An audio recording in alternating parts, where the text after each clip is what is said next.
guy in that old shirt? Who must be the fence expert?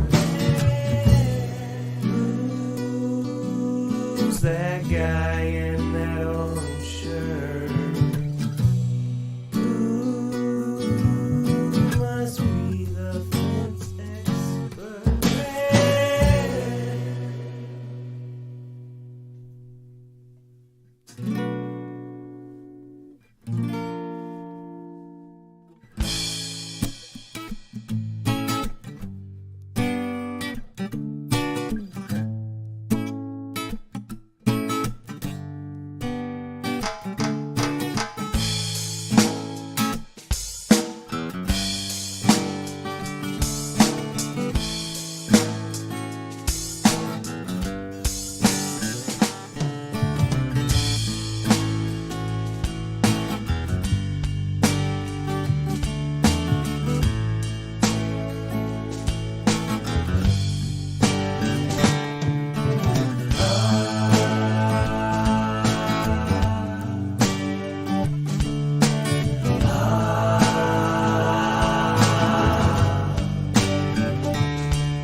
It's almost time to talk about the fences. It's time to discuss operations and expenses. It's really time to elevate small businesses. It's time for Joe to drop his knowledge. It's relentless. This rhyme of mine is getting a bit ridiculous. Here we go. We're live with Joe. Enjoy the show. Fence fam, good morning or good afternoon, depending on where you're watching from. If you're watching live, I appreciate you joining us for the live Q&A. Ask the experts, plural, last one of the year. Appreciate you guys tuning in. If you guys are listening on the podcast, welcome. This is a recording of a live Ask the Experts Q&A that I hold most every Saturday, 10 a.m. Central, 10, and we say it's from 10 to 11, but let's call it what it is. It goes to 11, 11:30. It goes to when it's over. So if you guys are listening on the podcast, thank you. I appreciate that. If you have it in your hearts and you feel it is worthy to leave a 5-star review, we'd like that a lot. It helps the podcast grow and get seen by other people. We are coming to you live from the Expert Professional Wood Care Studios. And if you guys read the description, you know who today's guest is. The one, the only, Caleb Roth. Caleb, how are you? Uh-oh. That was just a test. Good morning, Joe. Glad to be here. Good morning. Sitting here taking a few notes, getting ready for the show. I'm excited, man. Ready to roll. How are you? We're doing well. We made it past, we were just talking off air, made it past the freeze snap, the brief Arctic blast, whatever they called that. They called it an Arctic bomb here or something. Yeah, there was actually that sounds bomb right. in the name. Yeah. Anything to be the #1 news channel, right? Well, listen, that's a thing, right? And that's what I was trying to tell Taylor, my wife, was because she's like, you're not going to believe it. They upgraded the snowfall forecast. Like, we'll see. Well, they are calling for like 4 to 6 and then 6 to 8 inches. They're like, don't leave the house. It could be the worst ever. Now, it was cold. Like I said, wind chill was like -26 or something, but we got a dusting of snow. Same here. It was cold. I will give them that. But I think you hit the nail on the head when you said everyone's looking for the ratings. Yeah. Well, I've got the weather. So the local news station KY3 has a weather app, and it's pretty good. But now it's like every day I get a different notification. You won't believe the weather front moving through the Ozarks next week. Tune in. Come on. Like, I look it up. There's a thunderstorm coming Monday. Well, no kidding. Look at the weather. Like, of course there's a thunderstorm coming. It's goofy weather. And somewhere there's an old man on a front porch rocking in his rocking chair going, it's going to rain next week. Yeah, right. He's just like testing his joints. He's like, yeah, front's moving in. I miss that. Yeah. Well, Caleb, how are you, sir? You doing well? You look good. Yeah, doing well, man. It was a busy week. We had a really good last week of the year. Got a lot done. Good. It was a 3-day week for us. 3-day week? Yeah. How'd that work? It was the longest 3-day week of the year. Yeah, it was. I go back and forth on this in that, so some of the fence companies in our market, 2 of them close between Christmas and New Year's. Mm-hmm. They just close, period. Now, the way they do it is it's without pay. So they're like, well, if you've got vacation, you need to schedule, whatever, but they're just closed. And when I talked to a guy that used to own one of the companies, he's like, listen, it's the least productive week of the year. Like, there's no one gets anything done. And so we just decided to close. Like, well, half of that I can understand. Like if there's no productivity, it doesn't make sense to have the overhead of having, lights on and heat on and all right. that. But the without pay thing's kind of screwy. You know what I mean? It's like we're going to take a week of pay off your team, or you're going to make them use a week of their vacation when, newer team members here at Ozark Fence, here after a year, they get a week paid vacation. Or after a year, they get a week. So you're going to make them use that on the week you're deciding to close. So I don't know. We're kicking around the idea of just it being a paid day because, next year Christmas is on a Monday, right? If it was Sunday this year, it's Monday next year, unless it's leap year. But anyway, it'll be in the middle of the week, so we'll be closed Monday, Tuesday. It makes sense just to ride the rest of the week out because, to your point, that Wednesday, Thursday, Friday, I don't know. Not sure how productive they might be. It depends. Our team was immensely productive. Okay. Wednesday, Thursday, Friday.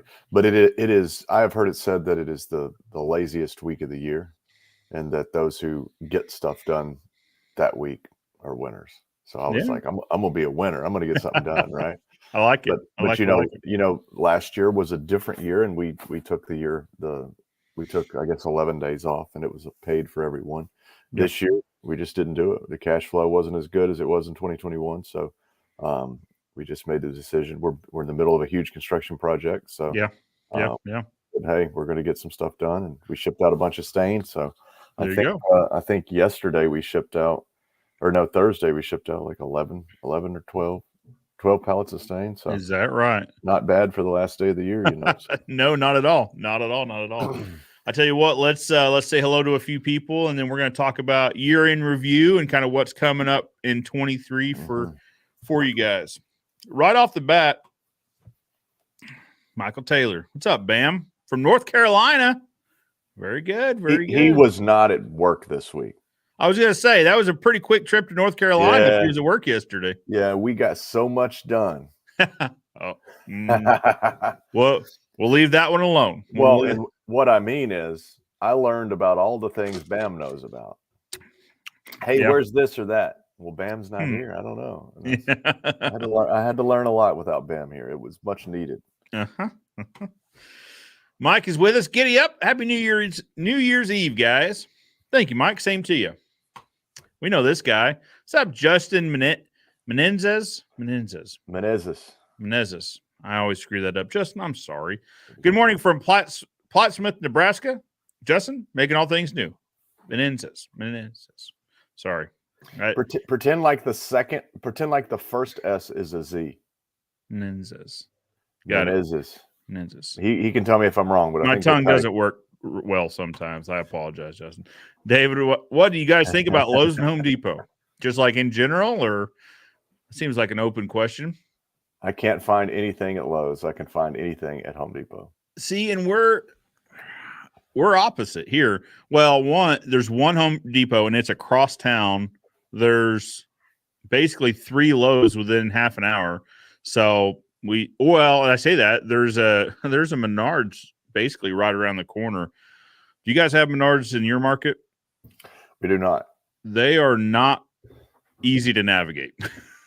You park up front, you walk all the way to the back. If we're talking about lumber, you walk all the way to the back corner, talk to them about buying your lumber. You walk all the way back out to the front, get in your truck, drive all the way around to the back and pick up your lumber. What are we doing?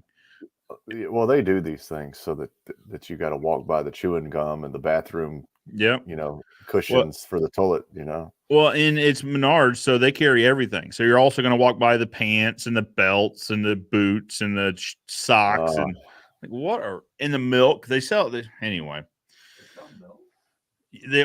Maybe not specifically milk, but produce. Yeah. They sell they've got a refrigerated area. I've never bought milk. I don't know that, but anyway.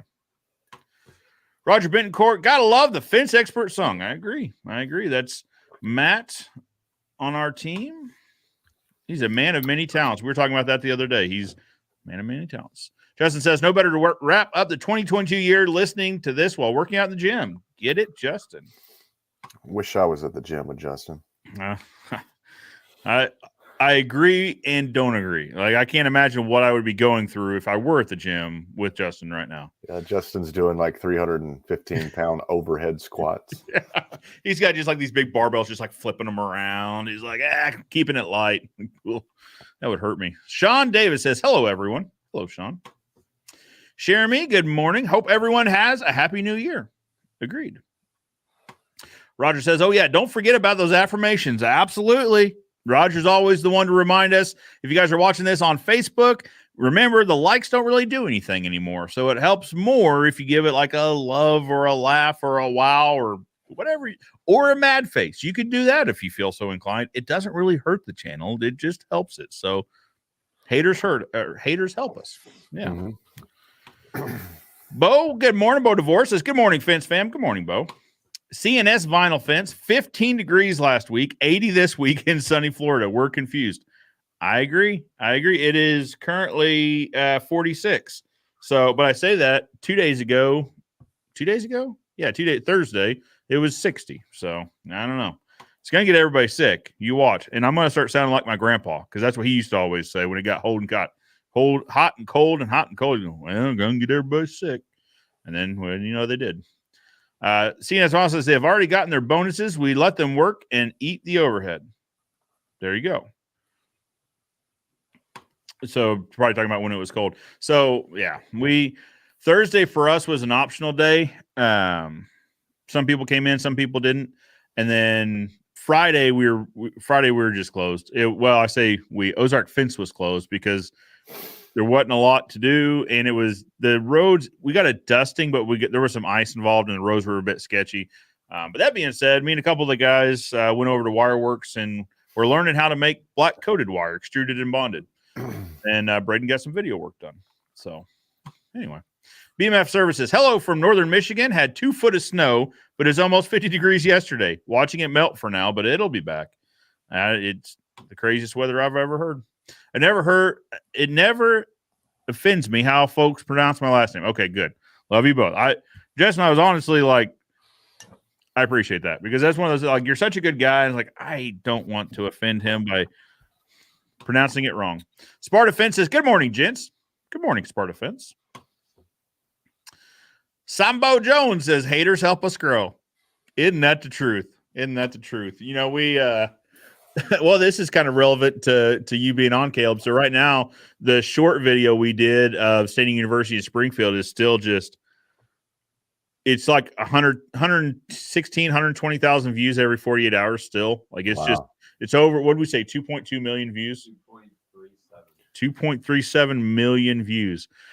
I never did sign off the rights of that filming of me. Listen, I watched the tracking link. It's sending traffic, so I think it's a good thing. I think it's That's a good cool, thing, man. That's cool. But I have to say, there's some people that disagree with a few of the, like, you get both sides in these comment section. You know what I mean? Like, you get everything from I love oil base. This is the only, and a few guys that use the product, several guys use the product, says I love the product, and it's guys I don't know. So it's like, that's kind of cool. There's not like regular followers, like love the stain and all that. And then you get guys that are like, Caleb, how tired are you of hearing that people stain their fence with used motor oil? Oh yeah, I don't know. I don't listen. I'm like, I don't listen to any of the comments. What? Oh, so many people are like, oh yeah, secret trick is just like used motor oil. What? Well, good. In their defense, it's oil, and I guess some pigments are made from carbon. So if you got carbon buildups from the engine in the oil, you kind of maybe gotta stain. I guess, but there's a reason you just can't take it to the dump. You know what I mean? Like it's a hazardous material. You got to dispose of it properly. Like I don't think spraying it on your fence is disposing of it properly. But anyway, so those comments are there, and then there's comments of like, there's a bunch of nonsense in there too. One guy repeatedly, until I blocked him, wanted everyone to know that he stained his pants, and I was like, "What? Oh yeah, oh it was over and over." Until finally, I was like, "Hide from channel." Like, what are we trying? Wow, what are we doing here? It takes all kinds over in YouTube land. I'll just say that.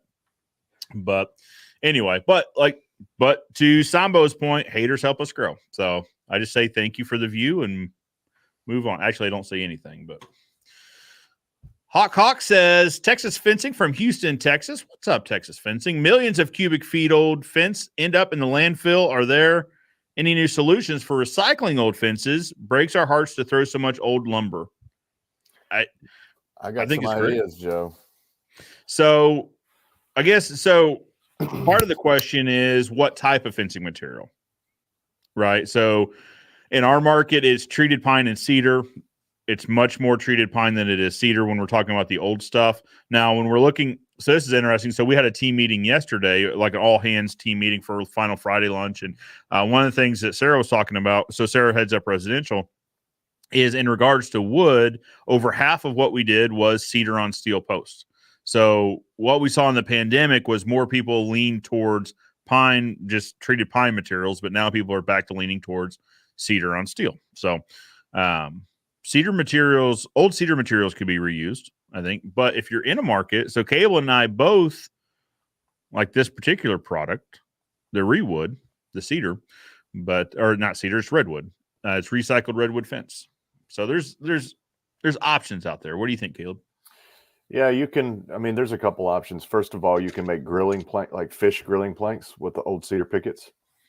In between your runners, there's usually enough room between your nails, so you can cut them out, run them through a planer, put them in a pack of 10, and put them on Amazon, put them on eBay, give them to your customers with your logo stamped into them with a branding iron.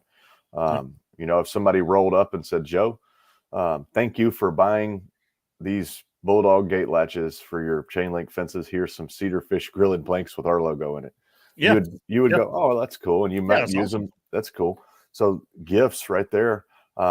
There's got to be a machine. I've seen it before that you can throw this in, a pulverizer that'll grind it all up, and then a magnet that'll suck the nails out later. You can do that. You got a lot of mulch. There's people that do that. Turn into cedar mulch, yeah. Yep. You've got what's the place called that women go to that they love to shop? The Michaels. Is it Michaels or what's the other? Well, Hobby Lobby. Hobby Lobby will come and pick up a semi-load of your recycled fencing materials to make picture frames and craft boards out of them. Where do you think they get all the stuff from Hobby Lobby at? Yeah, so they get it from fence companies. They're over in Oklahoma, so they're pretty close to us. And they send out a letter about once a year.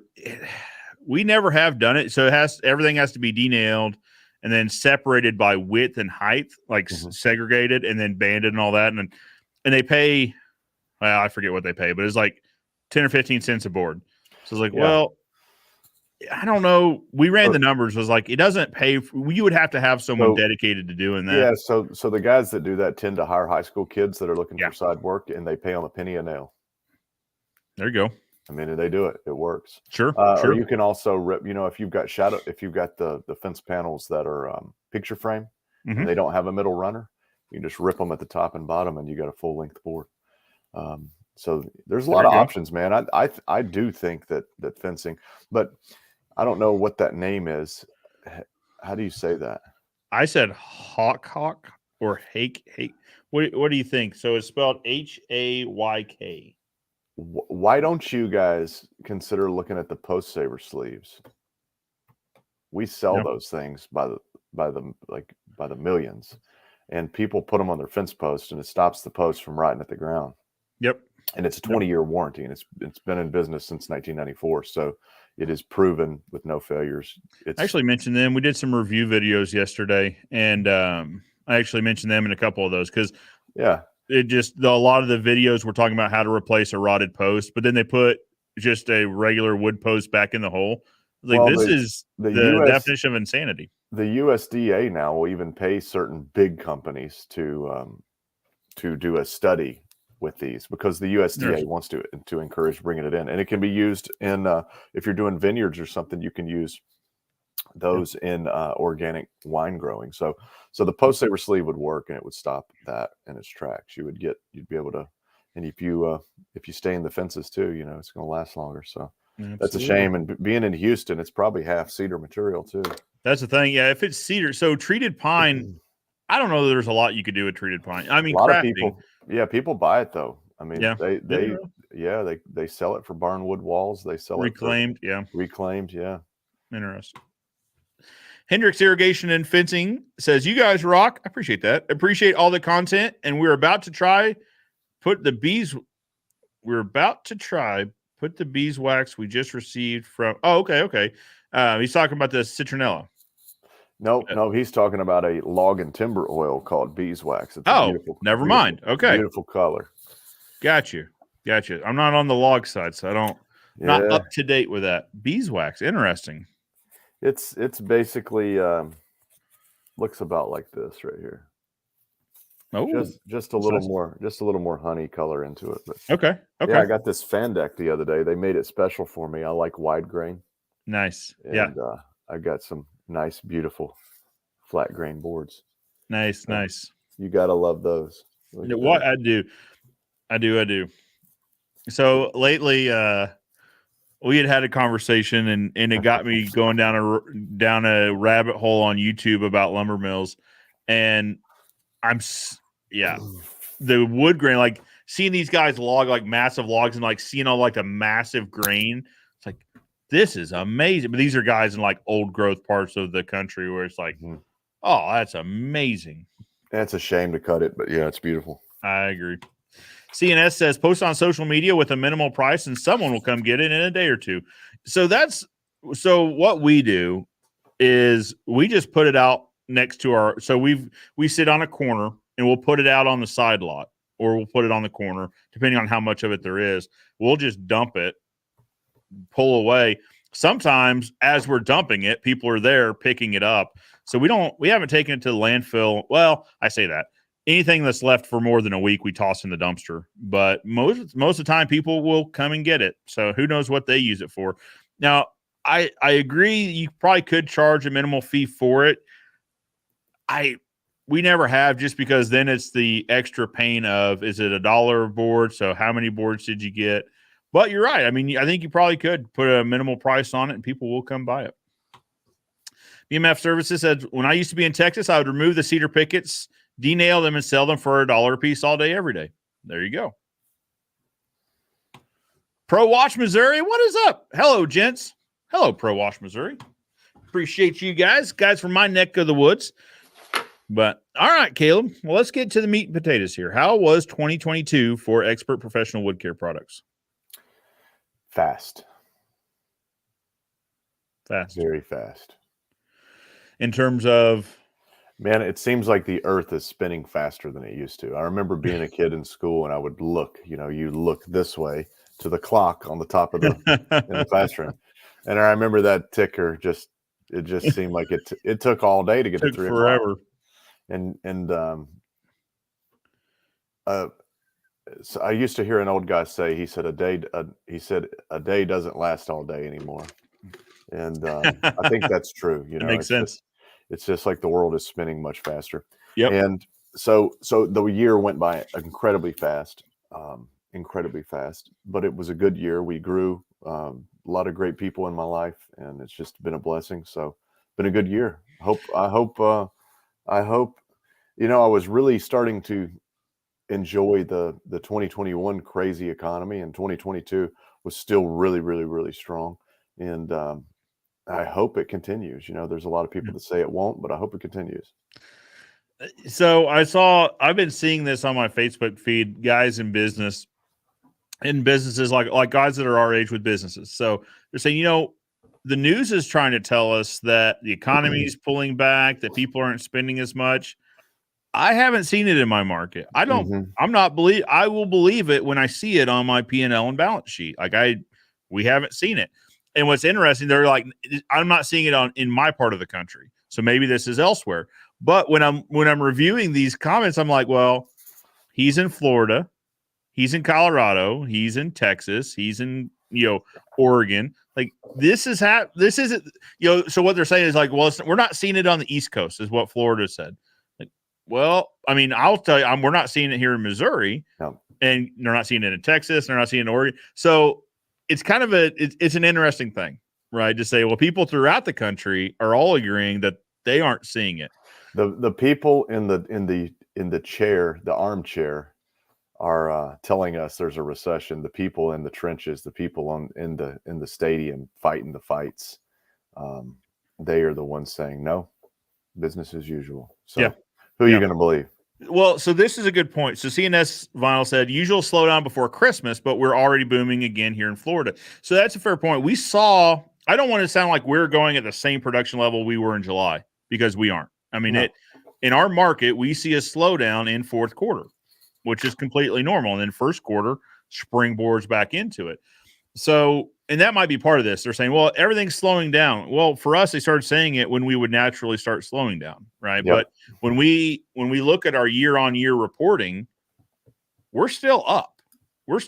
So I don't see it. I don't see it at all. Justin up in Nebraska's report says, make all things new, 35% profit growth. Omaha, Lincoln, Nebraska, things look great for 23.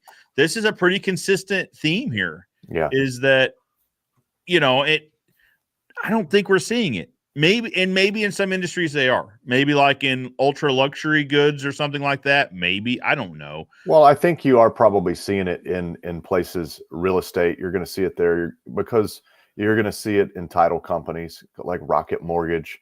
They laid off thousands of people back in the day, but they had hired thousands of people to take care of this huge growth that they had all of a sudden. Right. And once that growth leveled out, they had to do something with these thousands of people they had on staff.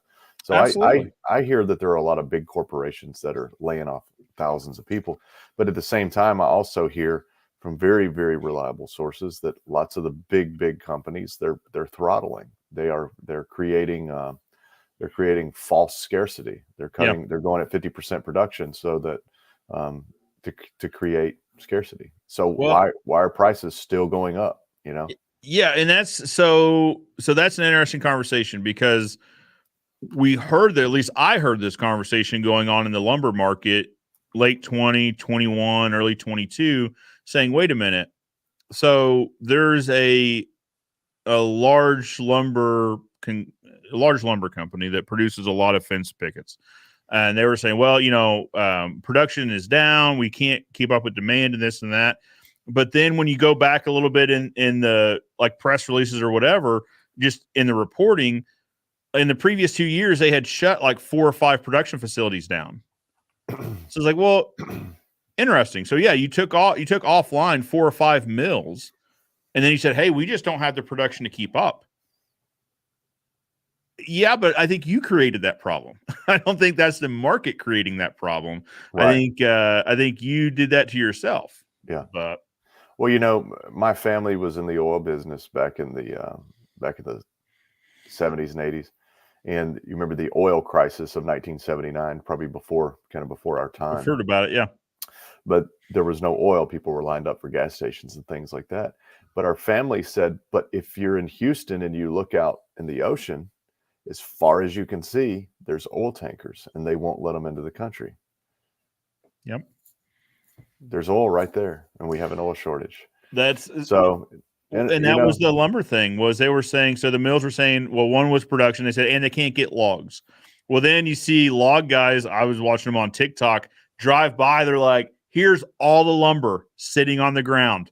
No one's buying it. The mills aren't buying it. That's why they don't. And what the mills were saying were, well, hey, we don't have logs on the ground to cut. Well, yeah, it works like that. If you don't buy them, you're not going to have them to cut. That's kind of the way this thing works. yeah, Everyone is blaming everyone else. They're blaming the loggers. The loggers were saying, no, we have. It was a guy that had a logging company, and he had showed his yard piled to the sky, 30, 40-foot piles just of logs. I'm waiting. We got him here to buy. The redwood guys said the same thing. They said, well, there's a lot of greed here, and they're going to keep prices up on purpose.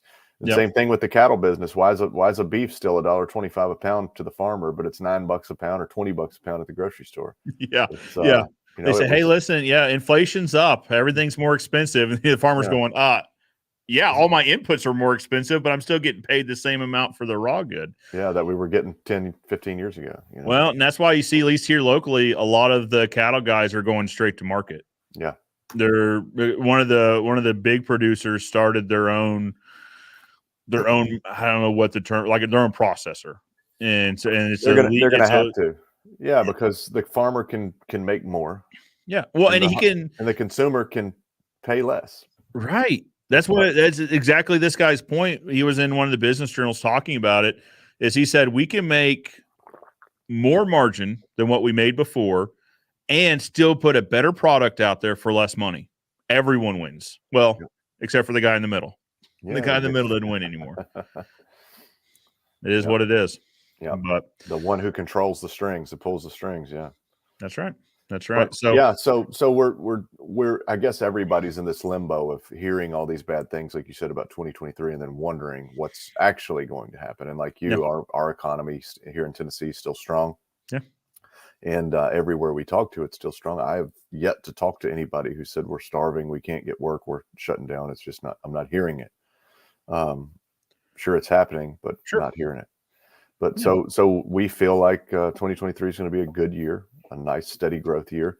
I don't think it'll be a year of growth like some people saw in 2020 and 2021, where they were just printing money and didn't know what they do with it. The problem with a really, really, really good economy is it hides the sins of your business. Yeah, because money just keeps rolling in. Cash flow covers up a lot. Yeah. So we're hoping that 2022 has prepared us to be very, very smart and wise in 2023. So let's talk about that. You know, Caleb, what do you guys have coming up for 2023? What are you planning for in 23? What do you mean? So I'll give you an example. Like we just got done talking about financials. So we had a fourth quarter advisory board meeting, and we just talked about, hey, what are we looking at for next year? Like, what should we be planning for? And, typically we plan for growth, and we typically, 20-ish% growth is what we plan for, or what we strive for. Some years it's more, some years it's less, but that seems to be a pretty good number for us. This year I said, what did you say the growth number was? 20%. Okay. So, in like I said, some years we exceed it, some years we don't. But I told the team, I said, I'd like to do an exercise where for next year, for 23, we plan on no growth. We plan on zero, because everyone's talking about recession. Everyone's talking about pullback. I said, I don't see that. But when we're talking about budgets, when we're talking about budgetary numbers, let's plan on the same number. Just candidly, we did 3 million this year. Let's plan on doing 3 million next year. But when we're looking at expenses, I want to cut expenses by roughly 10%. So if we saw a 10% decline in business, that is what we need to budget for all of our expenses, and we'll make cuts where we need to make cuts. And it's a tough process, right? It's a tough exercise because 10% when you're looking at expenses is quite a lot. It is. So it's like, well, where can we cut from? What I'm hoping, and I told the team, like, what I'm hoping is if we plan for no growth and on the expenses, we reduce expenses by 10% and we see any growth, it'll be wild. Like, it'll be a really banner year for us. But what if it doesn't grow? What if it pulls back 5%? Well, if it pulls back 5% and we've cut expenses by 10%, we're still in great position. Broke even, yeah. Yeah, so that's kind of what we're looking forward to 23. I don't know that we'll see massive explosive growth, but I don't think we'll see pullback either. I think we're going to be neutral. Yeah. Well, remember what's the Kaizen method or whatever, 1% a day, 1% a month or something over time really compounds. Yeah. I think we'll go for a different approach. I think we're Sure. going to see massive growth in the next year. I'm hoping for another 65% of growth. That's what we did last year, and that's what I hope to do again this year. And then I also that doesn't count the new business. The Matt Warner and me wants to do. We're really going to run this pre-stain thing. So we've played with pre-staining for years, and we've bought machines years ago that do them just like Master Halco and Benford have. And we've got 2 of them, and we're gonna go pretty heavy in pre-staining lumber here in the Southeast. So that's one thing we're going to focus on, custom stuff. I'm not going to compete with Master Halco, right? Not at all. Right. But I'm going to take care of my people, and we're going to do that. So I know there'll be some growth there. Sure. And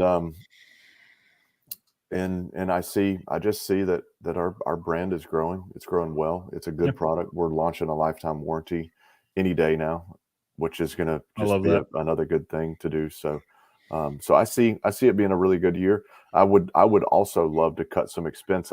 I do know that anytime you grow, you get waste. Yeah.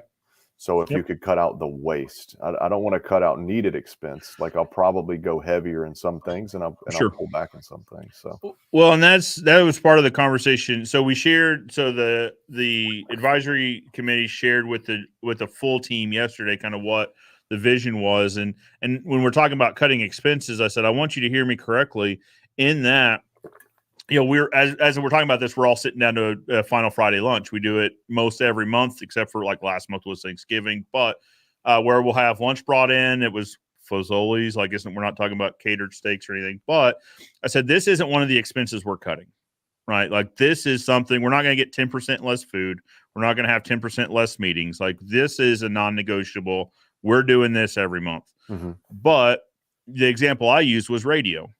So for us, we now understand when I'm talking about all this, I'm talking about our service business, right? But we do quite a bit of radio. So I said, we're actually going to cut radio in half, just because I think we can cut it in half without feeling a measurable pinch on that. We're also, I'll tell you one place we're going to look at is our software expense, because the software expense line item has ballooned in the last couple of years. So we're going to take a hard look at that, and a good example. So on our e-commerce, we used a program called Helium 10 for the Amazon side. Just, it gave us some reporting and this and that, but it's $230 a month.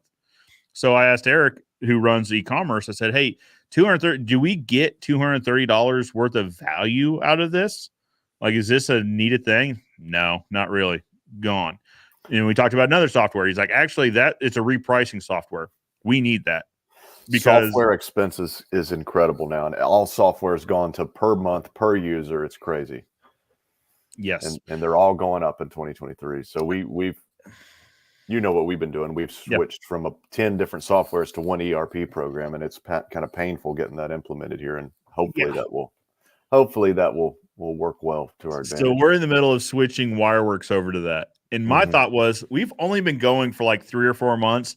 It can't be that hard, right? Like, we don't have that many transactions.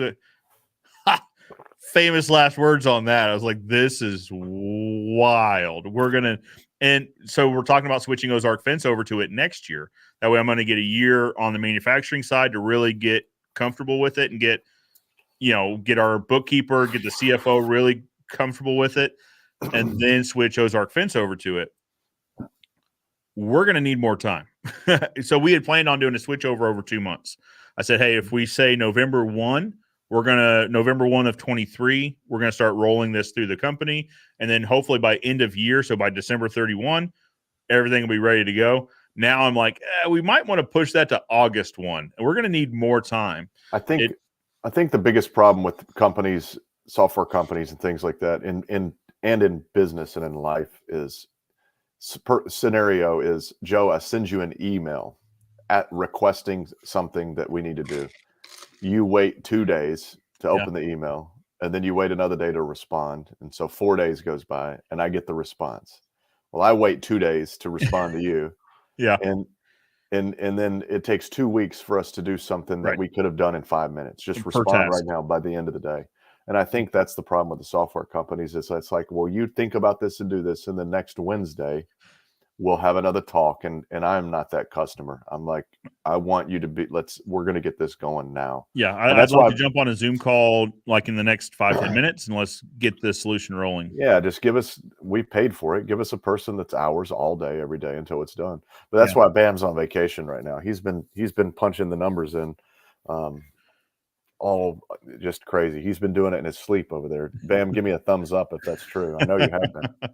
So this software, the benefit is also kind of the downfall in that it is a multinational, like it's a worldwide software company, right? And they are across hundreds of industries, and it is a full-fledged software. But that's part of the problem though too, is they're so massive. I mean, it's the analogy of the warship, like the massive battleship and the small dinghy. Small dinghy can just cut circles around this battleship as it tries to slowly move. I feel like that's kind of the analogy here too on getting responses to questions and stuff like that. SEAL Team 6 versus Big Army, man. It's a big difference. Yeah, that's fair. But I think I'm excited to figure it out and to share it with everybody, because I think it'd be a positive change for us. Yeah. Not only in cost, because like you said, it takes a place of, maybe not a dozen softwares, but it takes the place of everything for me. Yeah. So it takes all of that, combines it into one, and you get a lot of synergy too, because, not just the fencing industry, but that's kind of my experience. It seems like in the fencing industry, we Frankenstein together 4 or 5 different programs to get this one does this really well, this one does this really well, and then we try to get them to integrate and talk to each other. And where this software does a lot in-house. So let me unpack that real quick for some guys that are listening. So this is an ERP program. So most of you guys are used to running CRMs. That's what we've always done. Job Nimbus, QuickBooks. We run Infusionsoft for email marketing. We run lots of different programs to link them together, like Zapier. We run ClickFunnels. We run. There's a lot, right? E-commerce, Shopify. Yeah. And so an ERP is what is it called? An enterprise resource program platform, something like that, or something. But basically, when you go to an ERP, you've heard of NetSuite, you've heard of Odoo, you've heard of there's another one that a lot of the big companies use. Is Oracle one? Or Oracle is NetSuite, but it's CSI. I believe it's called CSI. But so anyways, instead of having all these different programs, you can have CRM, and then finance is a part of it. Sales CRM is a part of it. Email marketing is a part of it. Text message marketing is a part of it. Inventory management, which is huge when you start carrying inventory for raw materials and finished materials and for batches and things like that.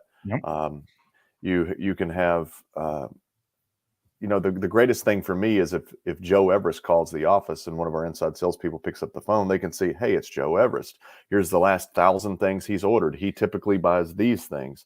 Here's the last conversation we had with him. He's waiting for samples, and I'm looking. Here's the tracking information for his samples. They didn't show up. That's probably why he's calling. They got held up at the freight terminal or whatever.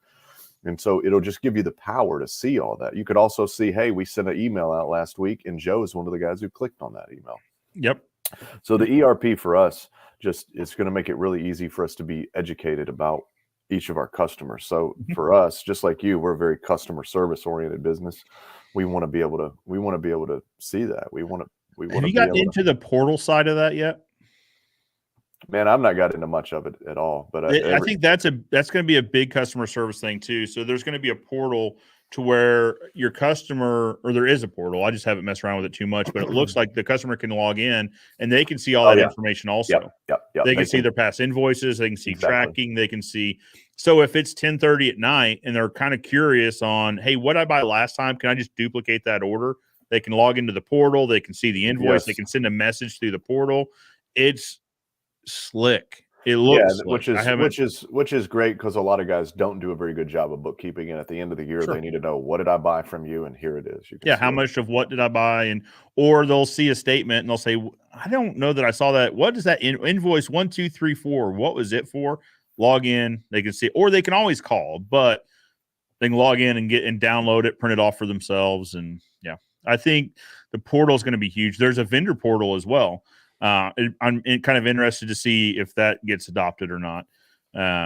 But where you could send purchase orders directly through it, you could see where they are, and so they can kind of tell you where they are in their production cycle. And it also will do EDIs. So if you got your chain link wire in with Home Depot or Lowe's or Ace Hardware or something, they would send you zaps over to you that would be POs and stuff, and you have to have that. So just that's a automatically. cool thing. Yeah, and somebody asked, Sparta Fence asked if it's Lightspeed. No, that would be Brad Lee's platform. We've got that too for sales training, but it's that's more of a training type of a platform. Well, that was the thing. So I think of different people on our team that are going to love it. So one of the things, so Sarah's big on, like, she's really trying to crack the code on digital training for our team, for whatever it is. Is it for processing a payment? Here's how you process a payment. Is it so Trainual came up, and we're talking. I think the one we're looking at will do that, and so her and I should have a conversation, because her, I, and Mandy, and we've got a new guy in our service department that we're going to do that. Yeah, it has an e-learning platform. It had, which what's interesting. So it's got two, from what I can see, two different. One is like a customer facing. Like, you could set an e-learning onto your website, set up an e-learning for your customers, but also you can have an internal digital training platform. Donald Trump would say it's huge. It is. Yeah, it is. It's going to be fun, man. Yeah, I'm pretty excited. You know what's funny? So they when they're onboarding, they'll say, well, and we sell, like, integrating, like, we can help you integrate, and it seems like a big number. I was like, I don't know. Like, I'm on this one, I don't need it. It's a new company. I'm just I'll figure it out. As I'm in the middle of it, I'm like, I probably should have done that. I bought the hours. Yeah, I think that's a smart move. I really, really do.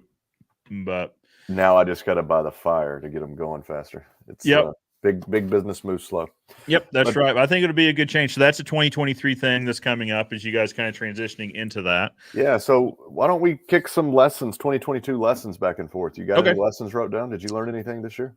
Oh, man. Yeah. No, the good things never happen as fast as you want them to. And the bad things seem to come, not bad things, but the bumps in the road seem to come faster than you think they will. What is this saying? Like, people overestimate what they can get done in a day and underestimate what they can get done in a year. Sort of thing. Yeah, and then there's people overestimate what they can do in a year and underestimate what they can do in 3 years. Yeah, that's fair. But so we learned that on the manufacturing side. I thought the learning curve would be less steep on that. I don't know why I thought that, but we're figuring that out. We're figuring it out. So we've got galvanized sorted. I hesitate to say that, because then something will pop up. But when you guys were there, so when you guys toured the facility, we were having some hiccups on galvanized. We had some hiccups, and come to find out, it was related to, so we sheared a bolt about a month later.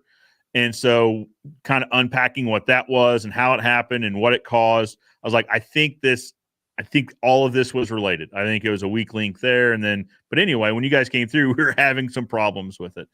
Well, maybe one of the lessons in that is, or just a perspective, is not necessarily not to say that you don't have fantastic team members, but in manufacturing. Now we know why companies will go seek out really good talent. So, for instance, if a much bigger company had started, General Wireworks, they would have probably had the money to seek out the best people in the industry that are in the wire business and say, "Hey, come to work for us." They would have paid them more, Well, and then that's day one, you got the best guys in the business that go, "Oh, I've fixed these machines 1,000 times. I know how to do this." well that so.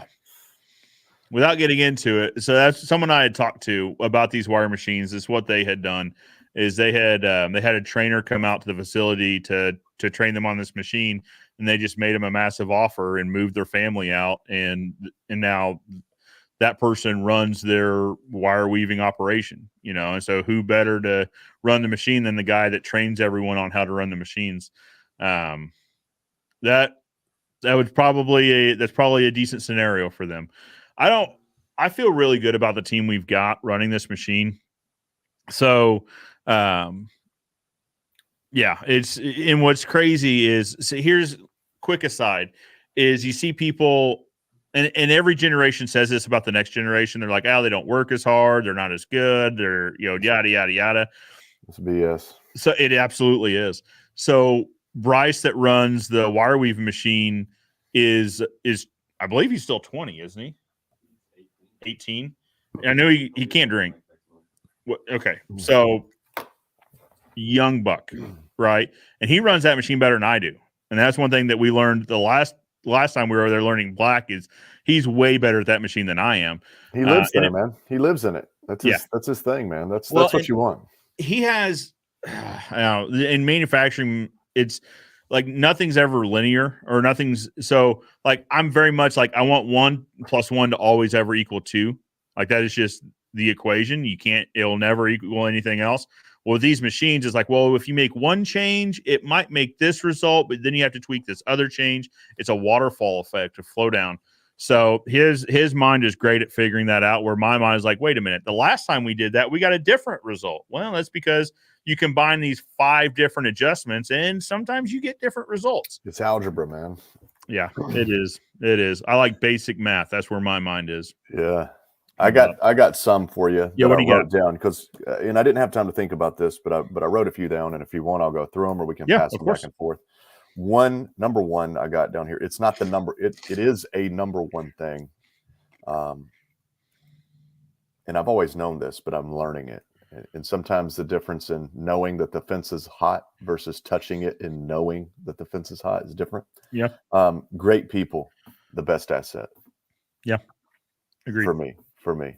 Yeah. Bam's listening. He knows what we're talking about. Bam was the first great person that we brought on. And now we have many great people. And so Bam will equally agree, I believe, that great people.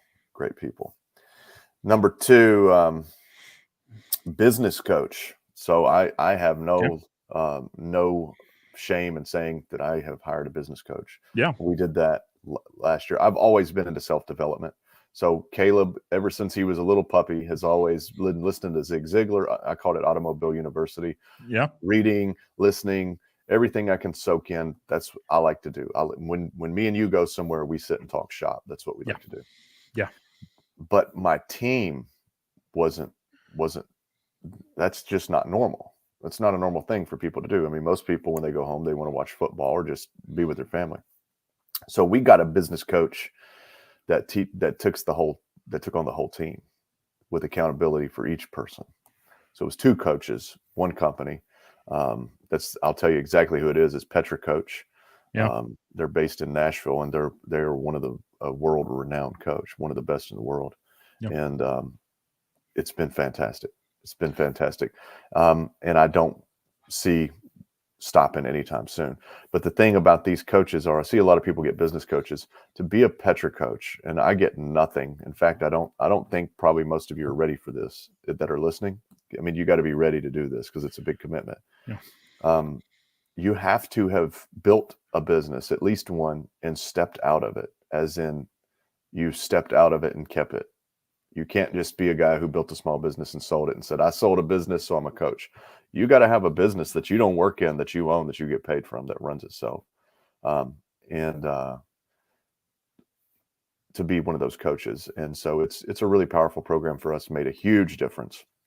And Bam added something here in the notes down here Yeah. that said, humble people of faith. All the people we brought in that were great people have been humble people of faith, which is part of our core values. Second thing, there are, growing up, and I've said this on your show before, growing up, you get around 15 fence builders or 10 stain guys or a bunch of tradespeople, and they go, nobody wants to work. There's no good people out there. That's the biggest lie that was ever told.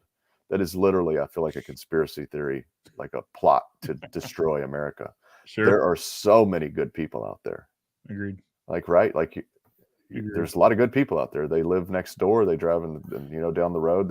Their kids go to school with your kids.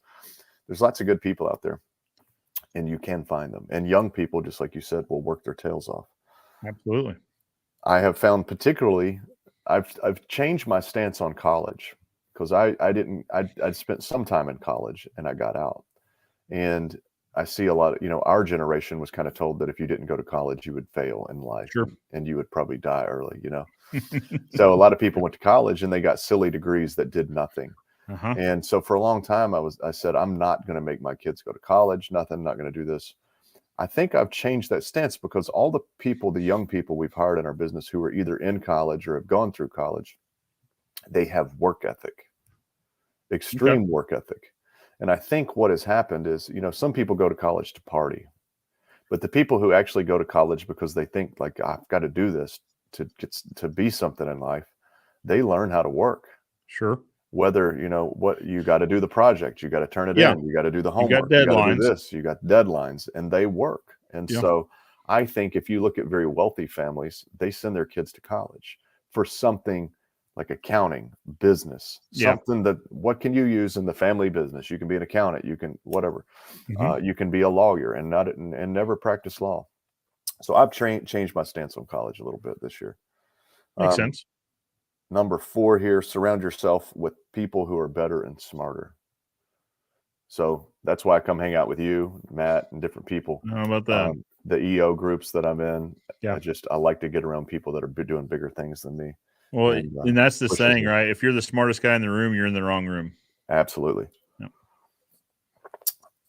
This is a cool thing. I got a book called A Remarkable. This is I got one. I'm so against it, but I got one and I absolutely love it.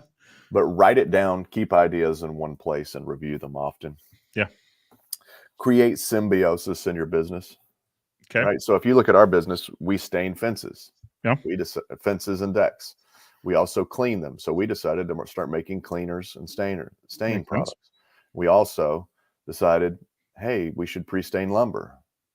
Right. Yep. So we've created symbiosis. Those things work together. It wouldn't have made as much sense to me if we would have had a staining company and then, a roofing company and a moving company.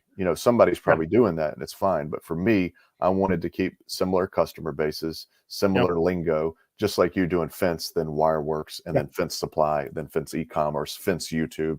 It's symbiotic. So you can stay in there and grow it faster. I feel absolutely. Well, I use the example of Amazon. Amazon's in the business of solving their own problems. Mm-hmm.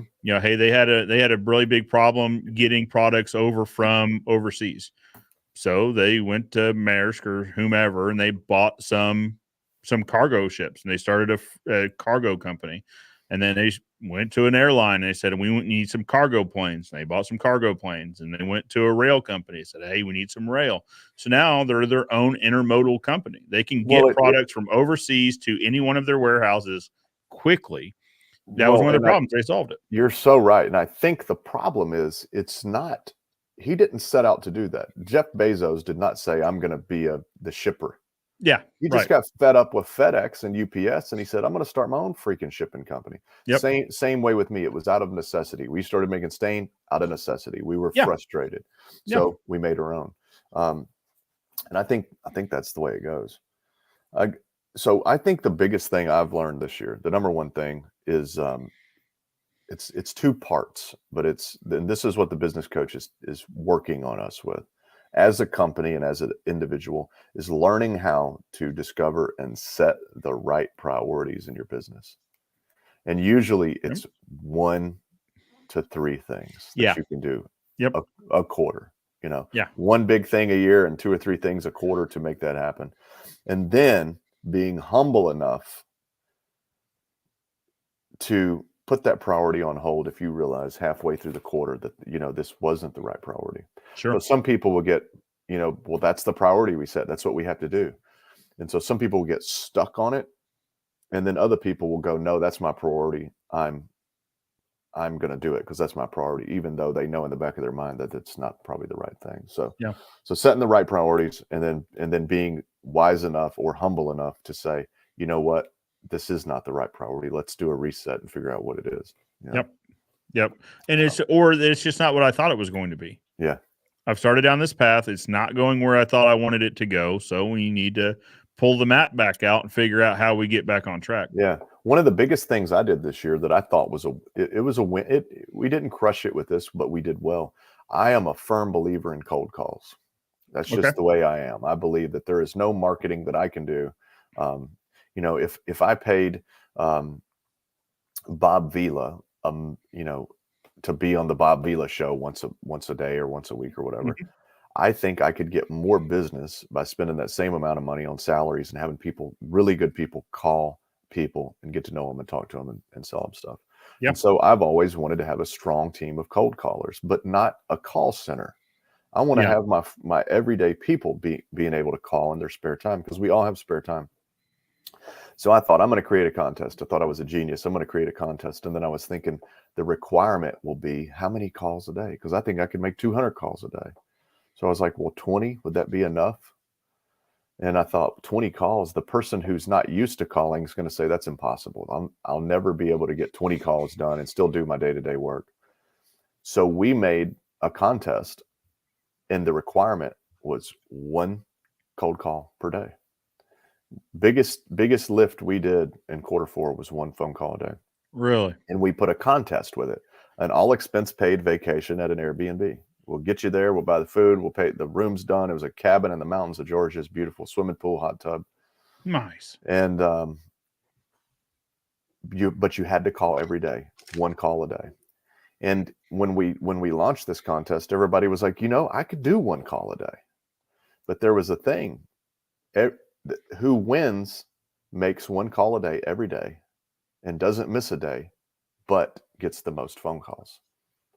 Do you think they were making 1 call a day? No. And so, but you only had to make 1 call a day. And so the guy who made 50 calls on Thursday but skipped Friday, he's out. He's done.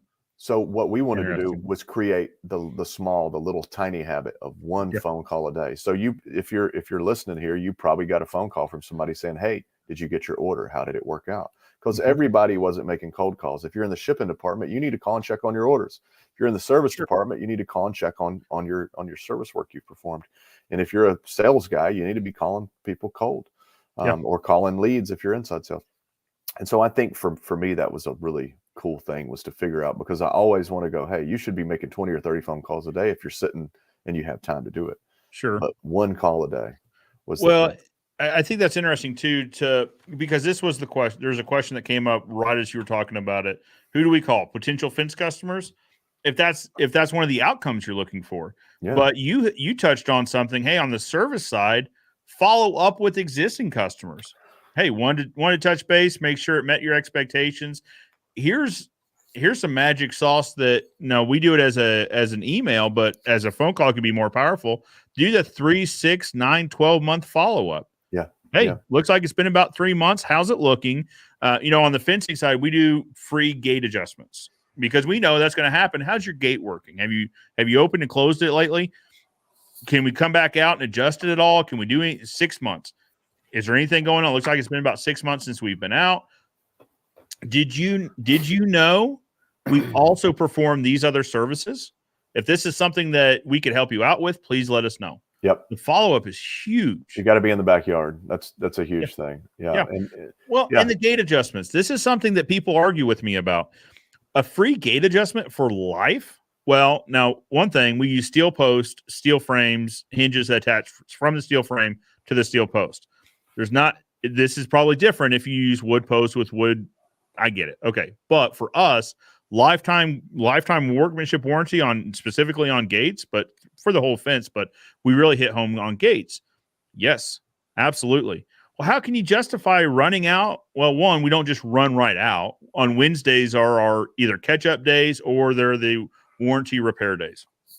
And we're going to create a route and we're going to just hit it in a way that makes sense.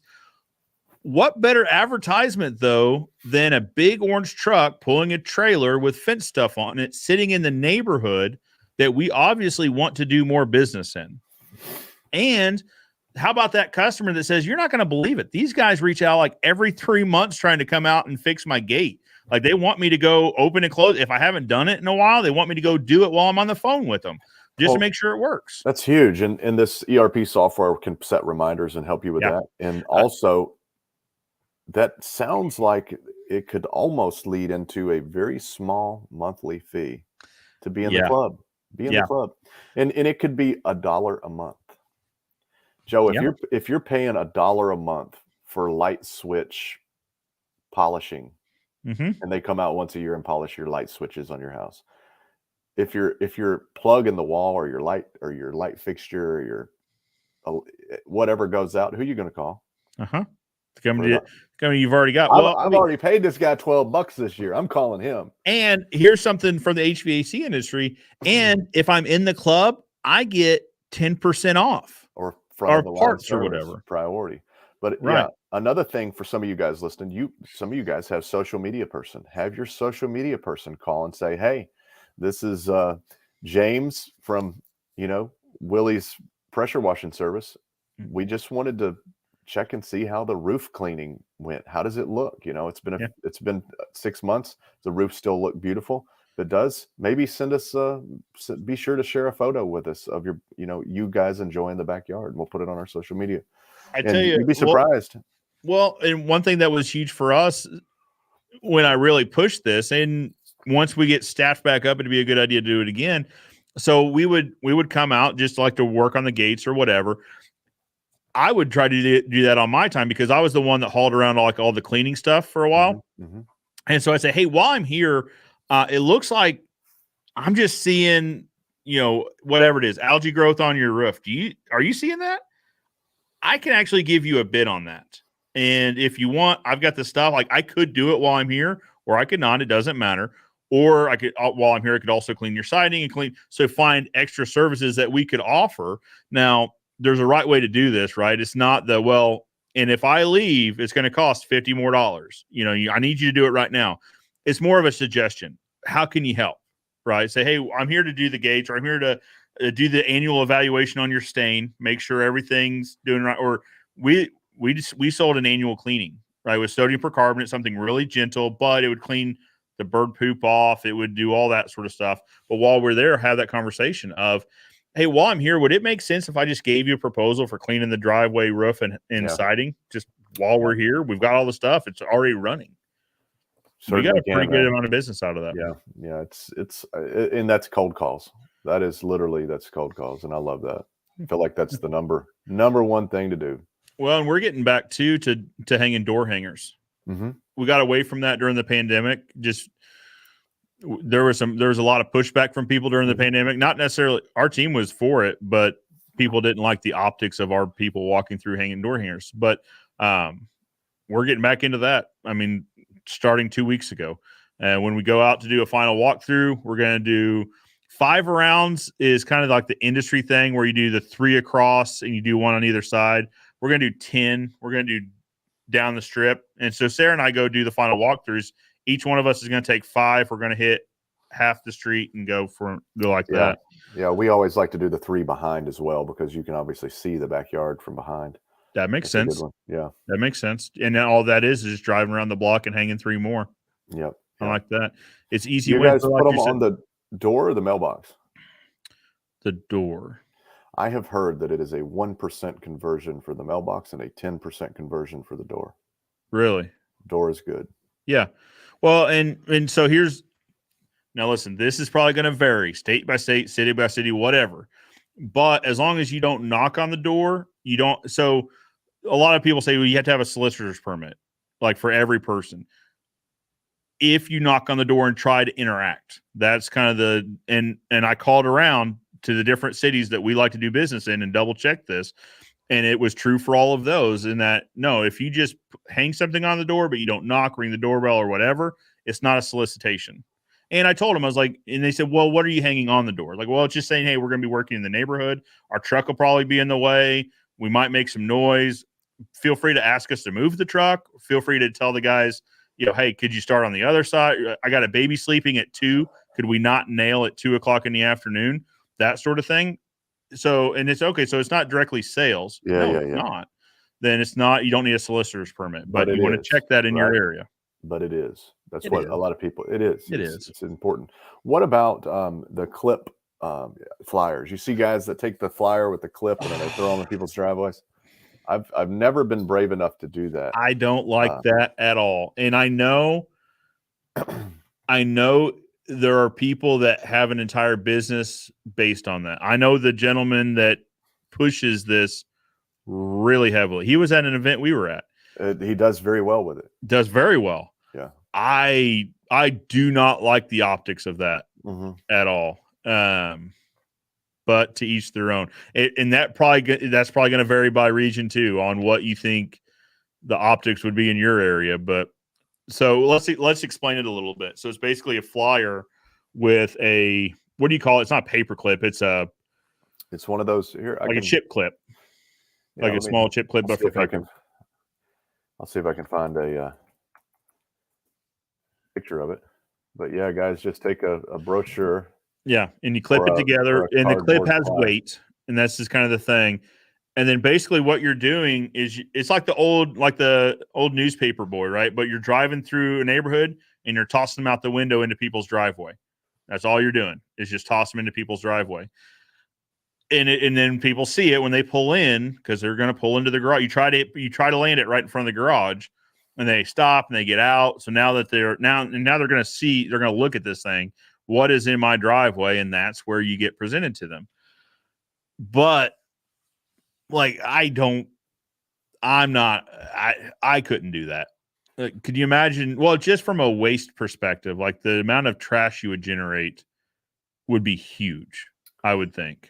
Yeah. Well, I guess it just depends. You'd really have to talk to some people and see how. I mean, it might actually go over very well with people, and it has a 42%. Close rate. I don't know. Well, here's the problem is, I think it's a problem, because so I was in a lot of the power washing groups that talked about using this, and the majority of them would put a different phone number and a different name on it, because they got so much negative feedback from this. They're like, well, I don't want my brand associated with that, but I do want the phone calls for when it does work. Let me present. Wait a minute. Then it's bad. Or not. I don't want bad. Might be. I don't know. I'm not here to judge people, but it's negative if you have a different name and a different phone number, because you don't want that practice associated with your business. Yeah. If you'll let me share. Yeah. I will. I'll show you here. This is Ron Musgraves. We can make washing great again, but there it is. Little flyer, little clip. Let's see what he says about it. Now we got the clip flyer. Thanks for sharing that with us, Pat. Appreciate it.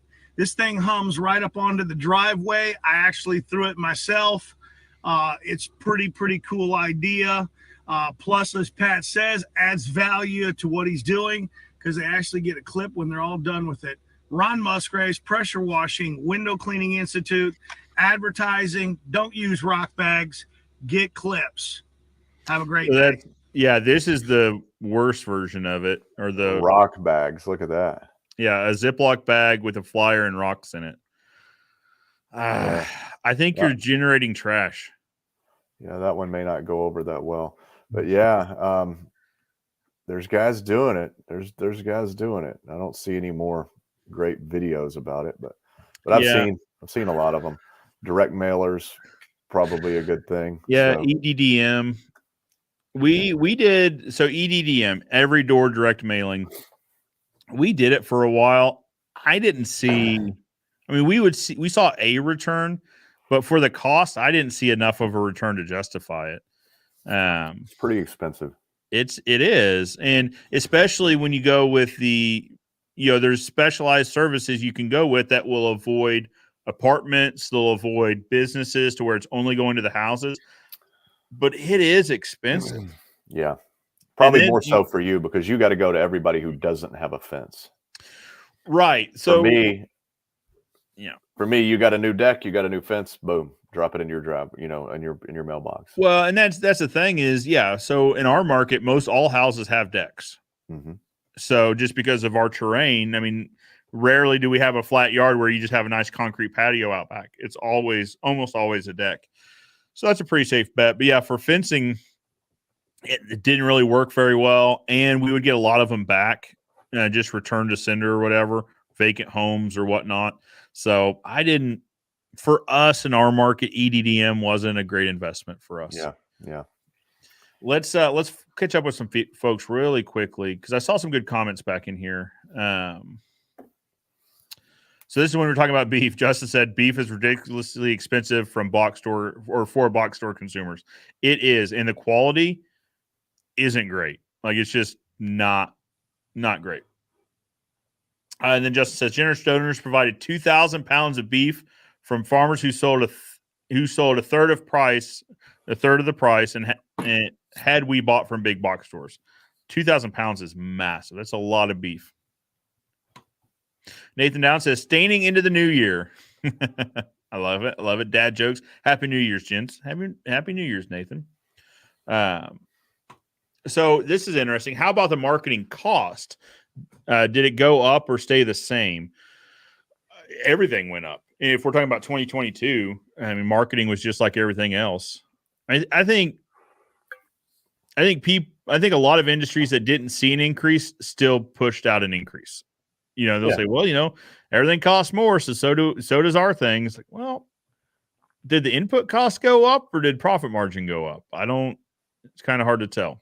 For us, being in the coatings industry, there's only 2 or 3 people who own all or have their fingers in all manufacturing raw materials for coatings industries.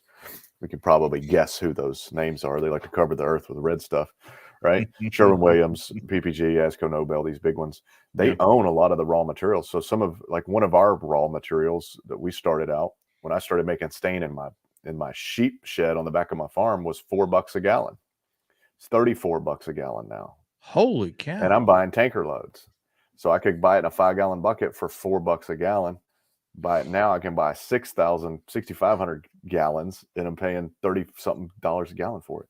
So raw material prices have gone up and they just keep going up. And the weird thing is a lot of these suppliers will call you and go, you got to order this stuff. You got to get it in. It's going up. It's going up. It's going up. We can't get it. It's this. And then you go, okay, well, let me place an order. And he goes, how many tankers do you need? I got all you need. And you're like, wait a minute. The price. Wait a minute. How does that work? How's that work? Well, then after you place the order, you look, 3 months later, you look back and actually the prices never did go up. There's a lot of fishy stuff going on. This is what happens when I think this is why in the early 1900s, they broke up some of these big companies. What was it, like General Electric or the steel industry, the railroad, they broke it up because once they own everything, they can dictate everything. They can monopolize it. Yeah. Absolutely. Yeah. So talking about taking 10% off expenses, Justin said, great model, 10% expense is very doable. And that's the thing is it's a substantial number, 10%. I mean, if you went and found 10% of your revenue and found money, it would be a windfall, right? So it's significant, but it's also doable when you look line item by line item to say, okay, can we cut this by 10%? How can we get the total expense down by 10%?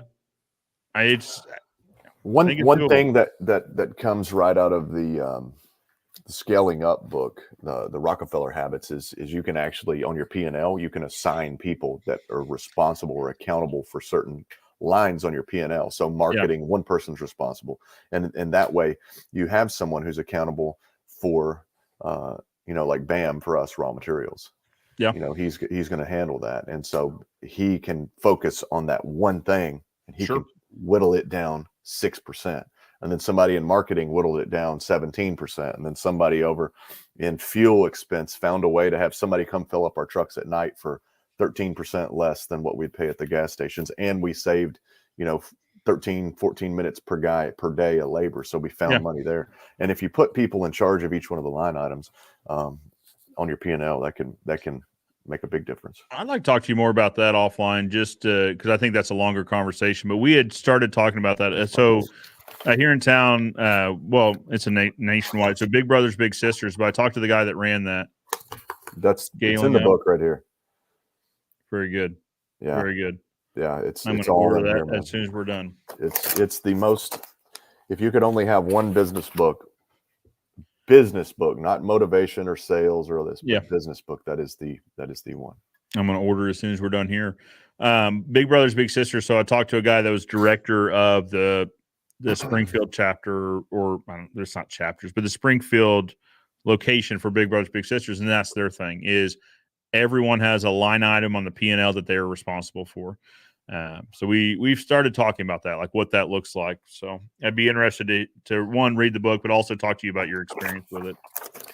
Walter Montpettit says, Happy New Year's, guys. Happy New Year's, Walter. Any word on where AFA Fence Tech 2024 show plans for next year? Is that back in Nashville? No, sir. That is in Oklahoma City.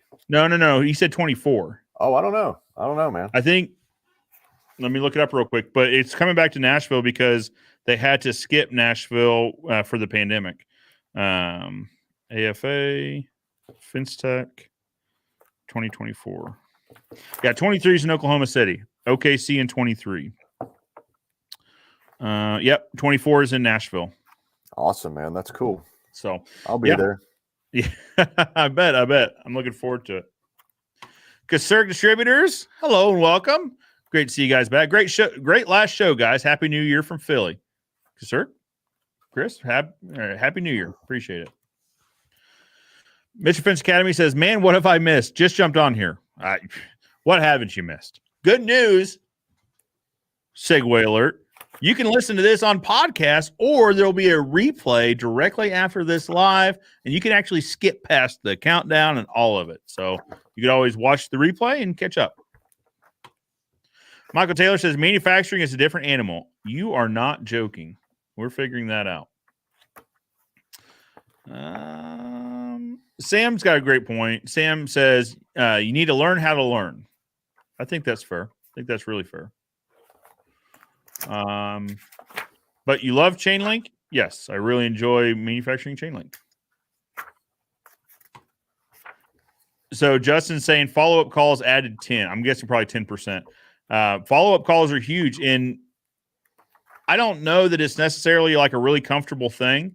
I think some people don't feel comfortable with it because it feels like maybe that they're, I don't know. But some people say it's uncomfortable to do follow-ups. But I think it probably depends on how you phrase it too. As long as you're coming from a genuine place, hey, I want to know, like, is that gate working? Is it for us, for a fence company, or for a standing company? Hey, how's the color looking? Is it nice and even? Are there any spots I missed? Anything I could help you with? As long as you're coming from a genuine place, I don't think it's uncomfortable at all. Yeah, and hardly anyone does it. Well, and it's also extremely important on the front end before most sales are not made until the 7th or 8th contact is made. Yeah. Follow-up is huge. It's incredibly important to follow up. And most people that are doing follow-up drop off after 2 or 3 times. Yeah, because they move on because the phone's still ringing. Right. Yeah, right. That's a big problem. So Justin clarified. So follow-up calls added 10 new customers, or average of $17,000 in business. Found business just by doing follow-up. Yeah, and there's all kind of ways you can take advantage of that. You could, once your customers are done or you finish the job and they're happy, hey, do you know anyone else that could need their deck stained? Yeah, exactly. Who else do you know that might be able? You could even. This just hit me. You could even say, here is a $100 off staining service coupon. You've been a great customer. Is there anybody you'd like to give this to? Bingo. That's pretty good right there. That's really good. Yeah. Sam says, what's a door hanger? And then said flyers. Yeah, that's what it is. So it's It's a flyer with a hook and a hook on it where you just hang it on someone's door. And ours, and actually I say ours. So Caleb was gracious enough to let me see theirs, and we basically copied it, made it our own, right? Reworded it into our words and made it make sense for fencing. But it basically says, hey, listen, we're going to be in your neighborhood in the coming weeks. We're going to, we'll have a truck and a trailer. We're parking on the side of the road. It might be in your way. We also get started in the morning, but we try to be respectful of people's, not privacy, but like respectful of their time or whatnot. So we don't get started too early in the morning. But if you need us to move a truck, or if you need us to, try to be more quiet during a nap time, please let my guys know on site. If you don't feel comfortable talking to the guys on site, please feel free to call me at the office. Also, we strive to make the neighborhood nicer than we found it. If you don't feel that we met this expectation, please call me directly.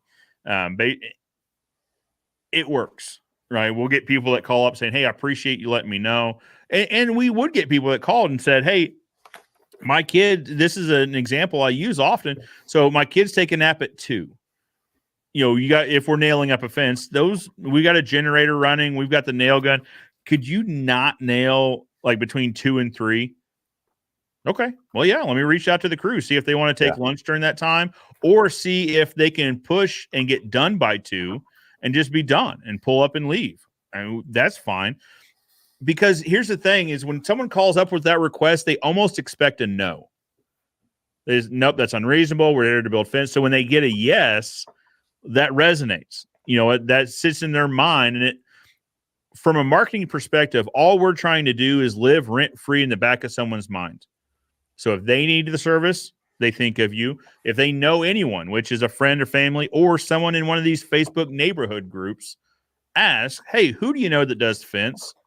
They'll be more likely to chime in. You know what? You should reach out to Ozark Fence. They're respectful. They want to make sure that everyone's taken care of, not only their customers, but the people around them.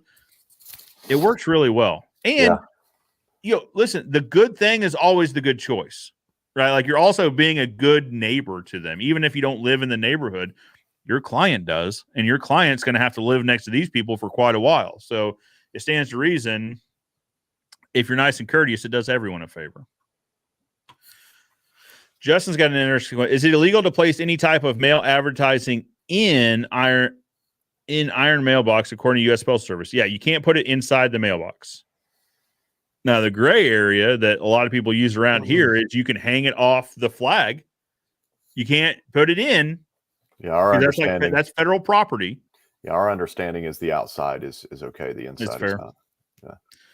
So, take that for what's worth. But to Caleb's point, is you get a higher conversion rate. We found really good success putting them on front doors. Yeah. Now, here's the thing. And again, I'm not a lawyer or whatever. Consult your local area, cities or municipalities. But in our area, it's not soliciting if the customer approaches you, like the potential client. And we would have that happen when we're out hanging door hangers. Hey, and of course, we're wearing bright orange shirts to say Ozark Fence. Hey, you're a fence guy? Yeah, sure am. I need some fence work done. Would you mind stopping by? Absolutely. I got a wheel in the truck. We can swing by. Now, our typical process is it starts with the online quote tool, right? And so this is where some people try to play, aha, got you. You do still do on-site appointments. Listen, if I'm in the neighborhood and I'm hanging a door sign and someone across the street says, can you give me a bid? The answer is yes. Like while I'm there, sure, absolutely. I'll go across, measure. Now I'm still going to have to go back to the office and prepare it, email it to you, that sort of thing, so that you're in the system and it does the follow-up sequence and all that. But anyway, in our area, that's not solicitation.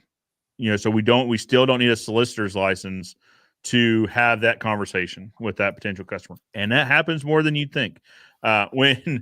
When Taylor, now this is pre-pandemic, and Jackson, so Jackson's 5 now.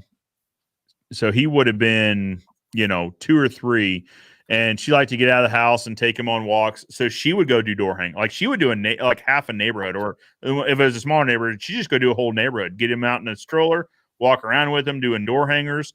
And she generate 2 or 3 leads per neighborhood of people just looking for a fence. Yep. So Let me read something for you, Joe, because Yes, sir. I do have and you can go on to the next one in just a second. But Yes, sir. this book's scaling up. I'm going to throw a couple of tidbits in between comments out here just to Yeah. get some excitement to people. I love it. But here's a little segment called "The Power of One." Okay. The seven main financial levers available to managers to improve cash and returns in the business are: 1, price. You can increase price, obviously, of your goods and services. 2, volume. You can sell more units at the same price. 3, cost of goods sold / direct cost. You can reduce the price you pay for your raw materials and direct labor.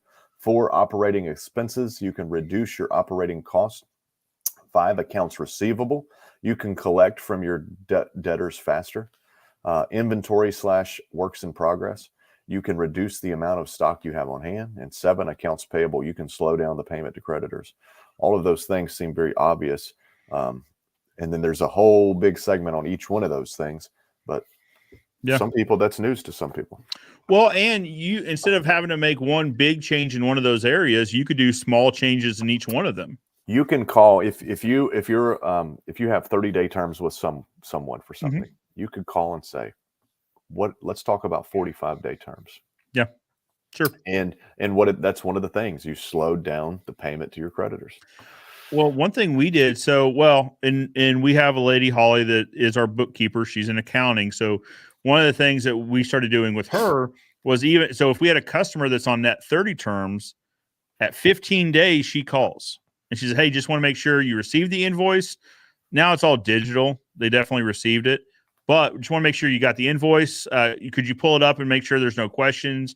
Want to make sure it's approved. There's nothing. Great. While I've got you on the phone, I could go ahead and handle the payment for you right now if you'd like. We can take e-checks or credit cards, whatever's easiest. Yep. Can you go ahead and take care of that for you? I mean, sometimes the answer is no. Hey, it's got to go through a system. We got to generate a check. I have an urge to pay you right now. I don't know what it is. Yeah. Yep. So it brought receivables, the average days outstanding, down. Here's the number 3 Rockefeller habit is meeting rhythm. Okay. And this looks like this purple line there. See the 4 little check boxes? Yep. Number 3, communication rhythm is established and information moves through the organization accurately and quickly. And so you got 4 boxes to check. All employees are in a daily huddle that lasts less than 15 minutes. We do this. The teams all teams have a weekly meeting. We do this. We don't do this in our service department. We need to. The executive and middle managers meet for a day of learning, resolving big issues, and DNA transfer each month. We tend to do that most months. Quarterly and annually, the executive and middle managers meet offsite to work on the 4 decisions.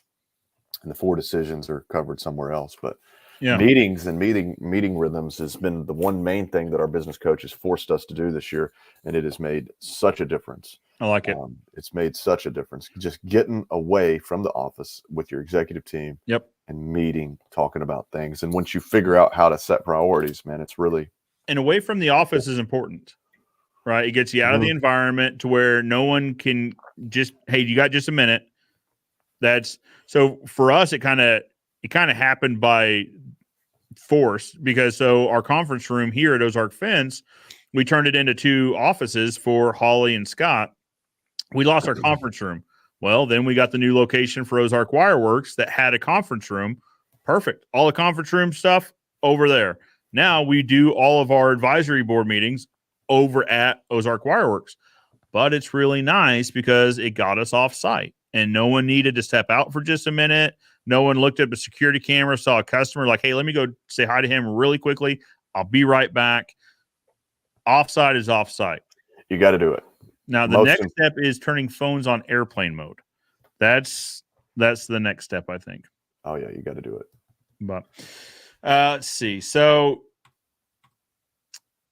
you could use, instead of clips, you could use Frisbees. You could, but that would be a lot of Frisbees. So part of the whole clip thing is that it's pretty cheap to do. And so I don't want to get it. I think Pat sells this as part of a sales training, so I don't want to give that away. But the Frisbees might be a little too expensive for this particular plan. James is giving us a wave. What's up, James? Welcome. Happy New Year. James, Happy New Year. Divine Fence, what's up, gentlemen? Happy New Year's, Caleb, Joe, and the entire Fence fam. Happy New Year's. James would like to know, is that a expert stainless steel coffee mug? That is not. That is a coffee mug with an expert stainless steel sticker that I love is it. on. It's on there crooked, but that's my coffee cup. Be happy to get you a sticker, and you can make any coffee mug a stainless steel expert. Yeah, customize any coffee mug of your choice. You got it. Caleb, can we watch this week's video? You got a few minutes? I know we are currently 30 minutes over the 1 hour window here, which is, I planned on that. I do want to say hey to Divine Fence. Yeah. Great to see. I haven't seen you in a while, but it's great to hear from you. And absolutely looking forward to seeing you guys soon. All right, let's take a look at this. All right, here we go. This is this week's Week in the Life video. It's 9 minutes. And actually, I haven't seen it either, so we'll all watch it for the first time. Okay, got it. Few changes from what you guys will see next week. Or your mic's on. They heard that. Never mind. It's not on. Okay. So, few changes from what you'll actually see on the channel here later on. We got tired of building fence above ground, so we're going underground. There's a lot of interest in our Springfield Underground. Like when we put videos about it, people are wildly obsessed with Definitely it. ain't gonna need that today. Check.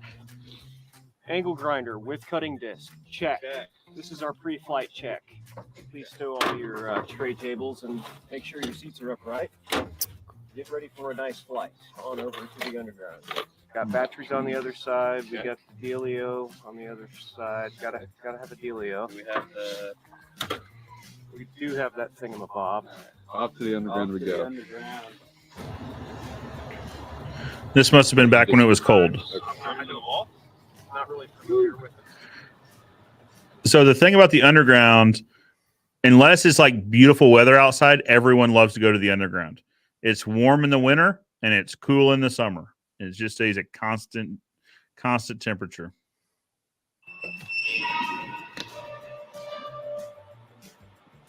Here we are. Completely fell off the rail, huh?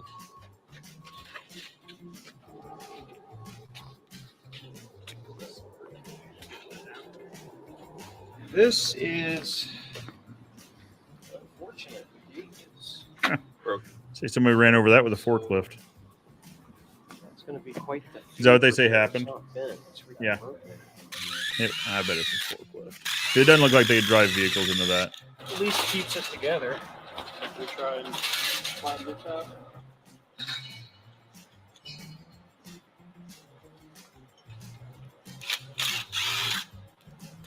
All right. There's one.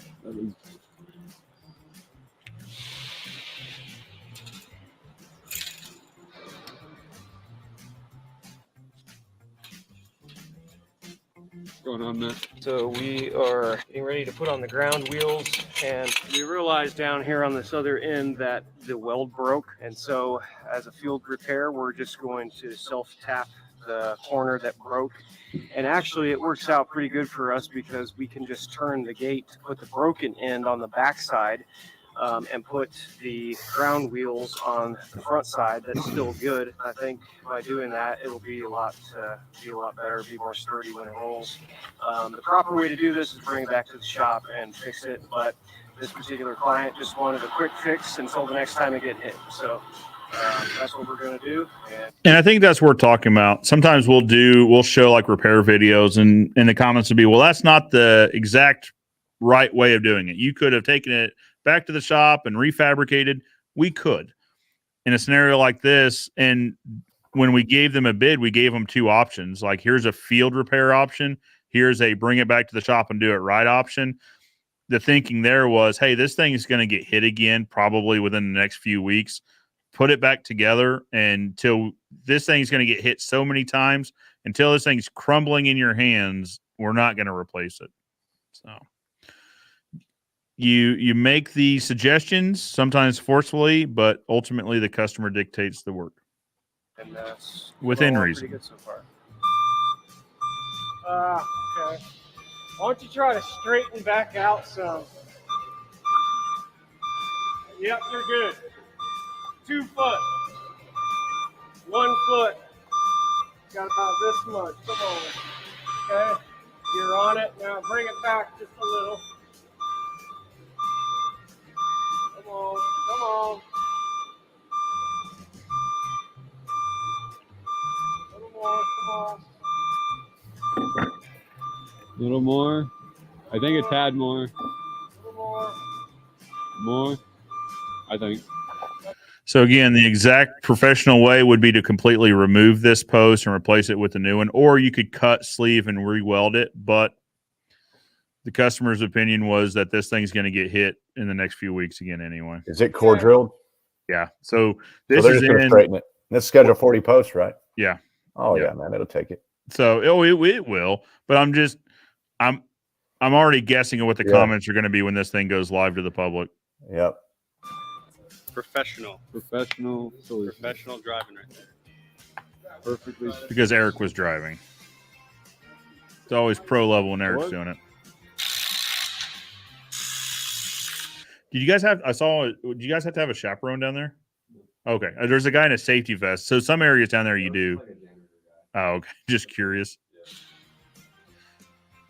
Joe, if your guys wore orange boots, it would really make a statement. Noted. Yeah.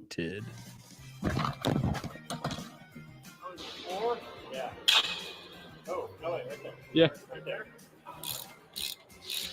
Now we tighten. You need to send Braden down for a week in the life of Stain and Seal Experts. We'll host him and make lots of videos. There you go. Let's do it. Make it happen. He's in. Done. Look at the muscle. Zoom in on the muscle. Oh yeah. That felt weird. We just wrapped up out here. As you can tell, we got the gate put back up.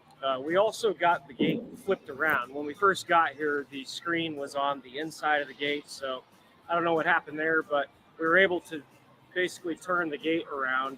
Yeah, I'm guessing it got hit, but not bad enough to where they called us. So their maintenance people just flipped it around, would be my guess. And put the crappy corner on the back and put the good corner on the front where we get some good ground wheel action.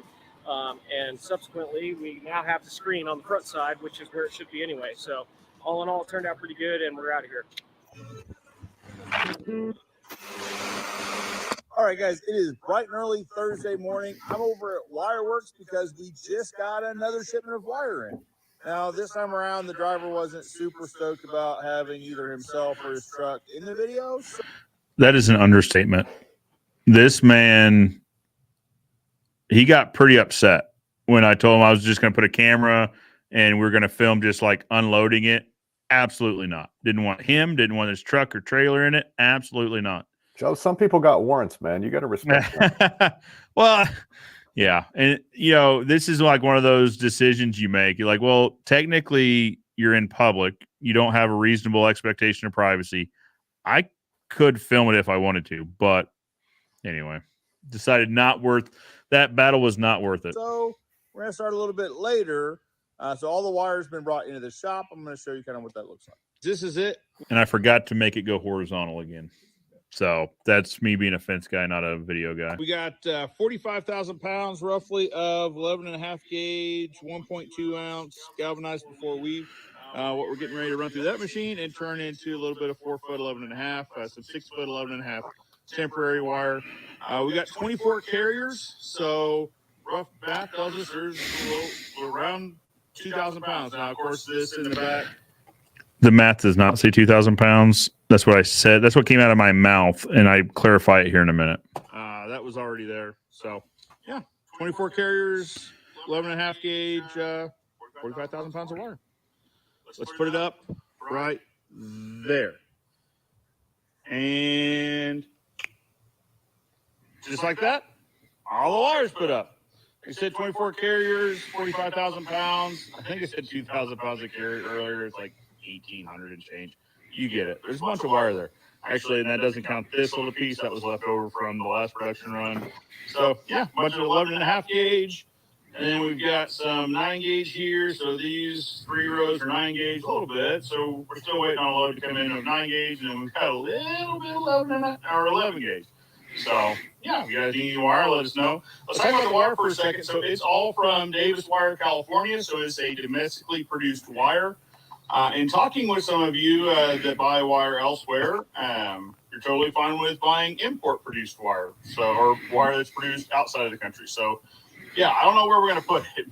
There might be like some free area here somewhere. We got to keep that dock door open. But, yeah, so we're going to import some wire, and that way we'll have options for you guys. So if you guys want domestically produced wire, we'll have that. If you guys are okay with import wire and are looking for more of a less expensive product, we'll have that for you as well. Okay, so I'm on my way to go meet Victor and Abe. I think they're finishing up a job at the Boys and Girls Club, so that should be cool. And yeah, let's hit it.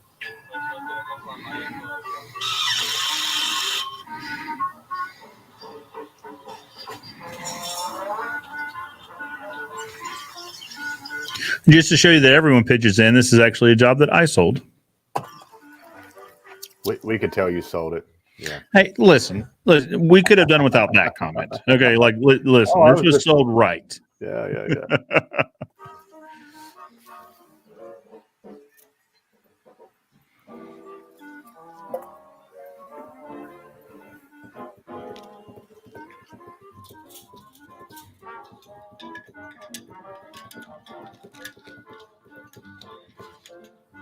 Let me see my dirty gloves. Hey, that's mean I'm working very hard. Exactly. So this little barbed wire contraption, I forgot to talk to them about this yesterday. We're going to try to figure out how to make these. It's a barbed wire dolly that'll dispense it, of course, but this thing folds flat. Like when you take the barbed wire roll off of it, it'll like fold up completely flat. It's pretty slick.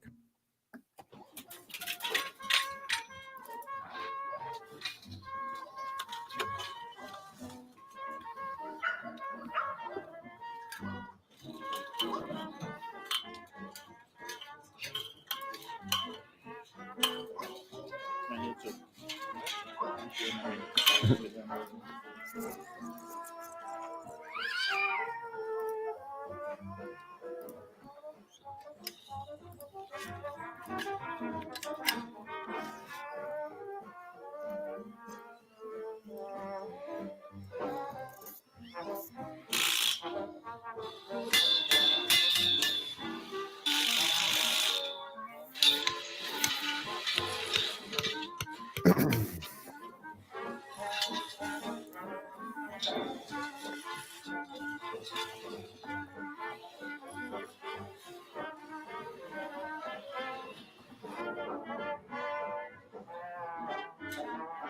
Because this is on terminal post, and there's nothing else to support the gate, like here, preventing from sagging.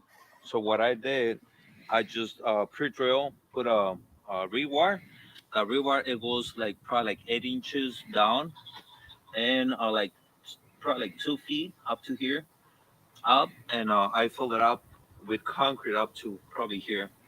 So that way it has a little more extra support for the gate to prevent it from sagging over time. If it doesn't see the level, it's kind of right on the money. Mm-hmm. So it's not sagging. If it's not sagging right now, it might not sag anymore.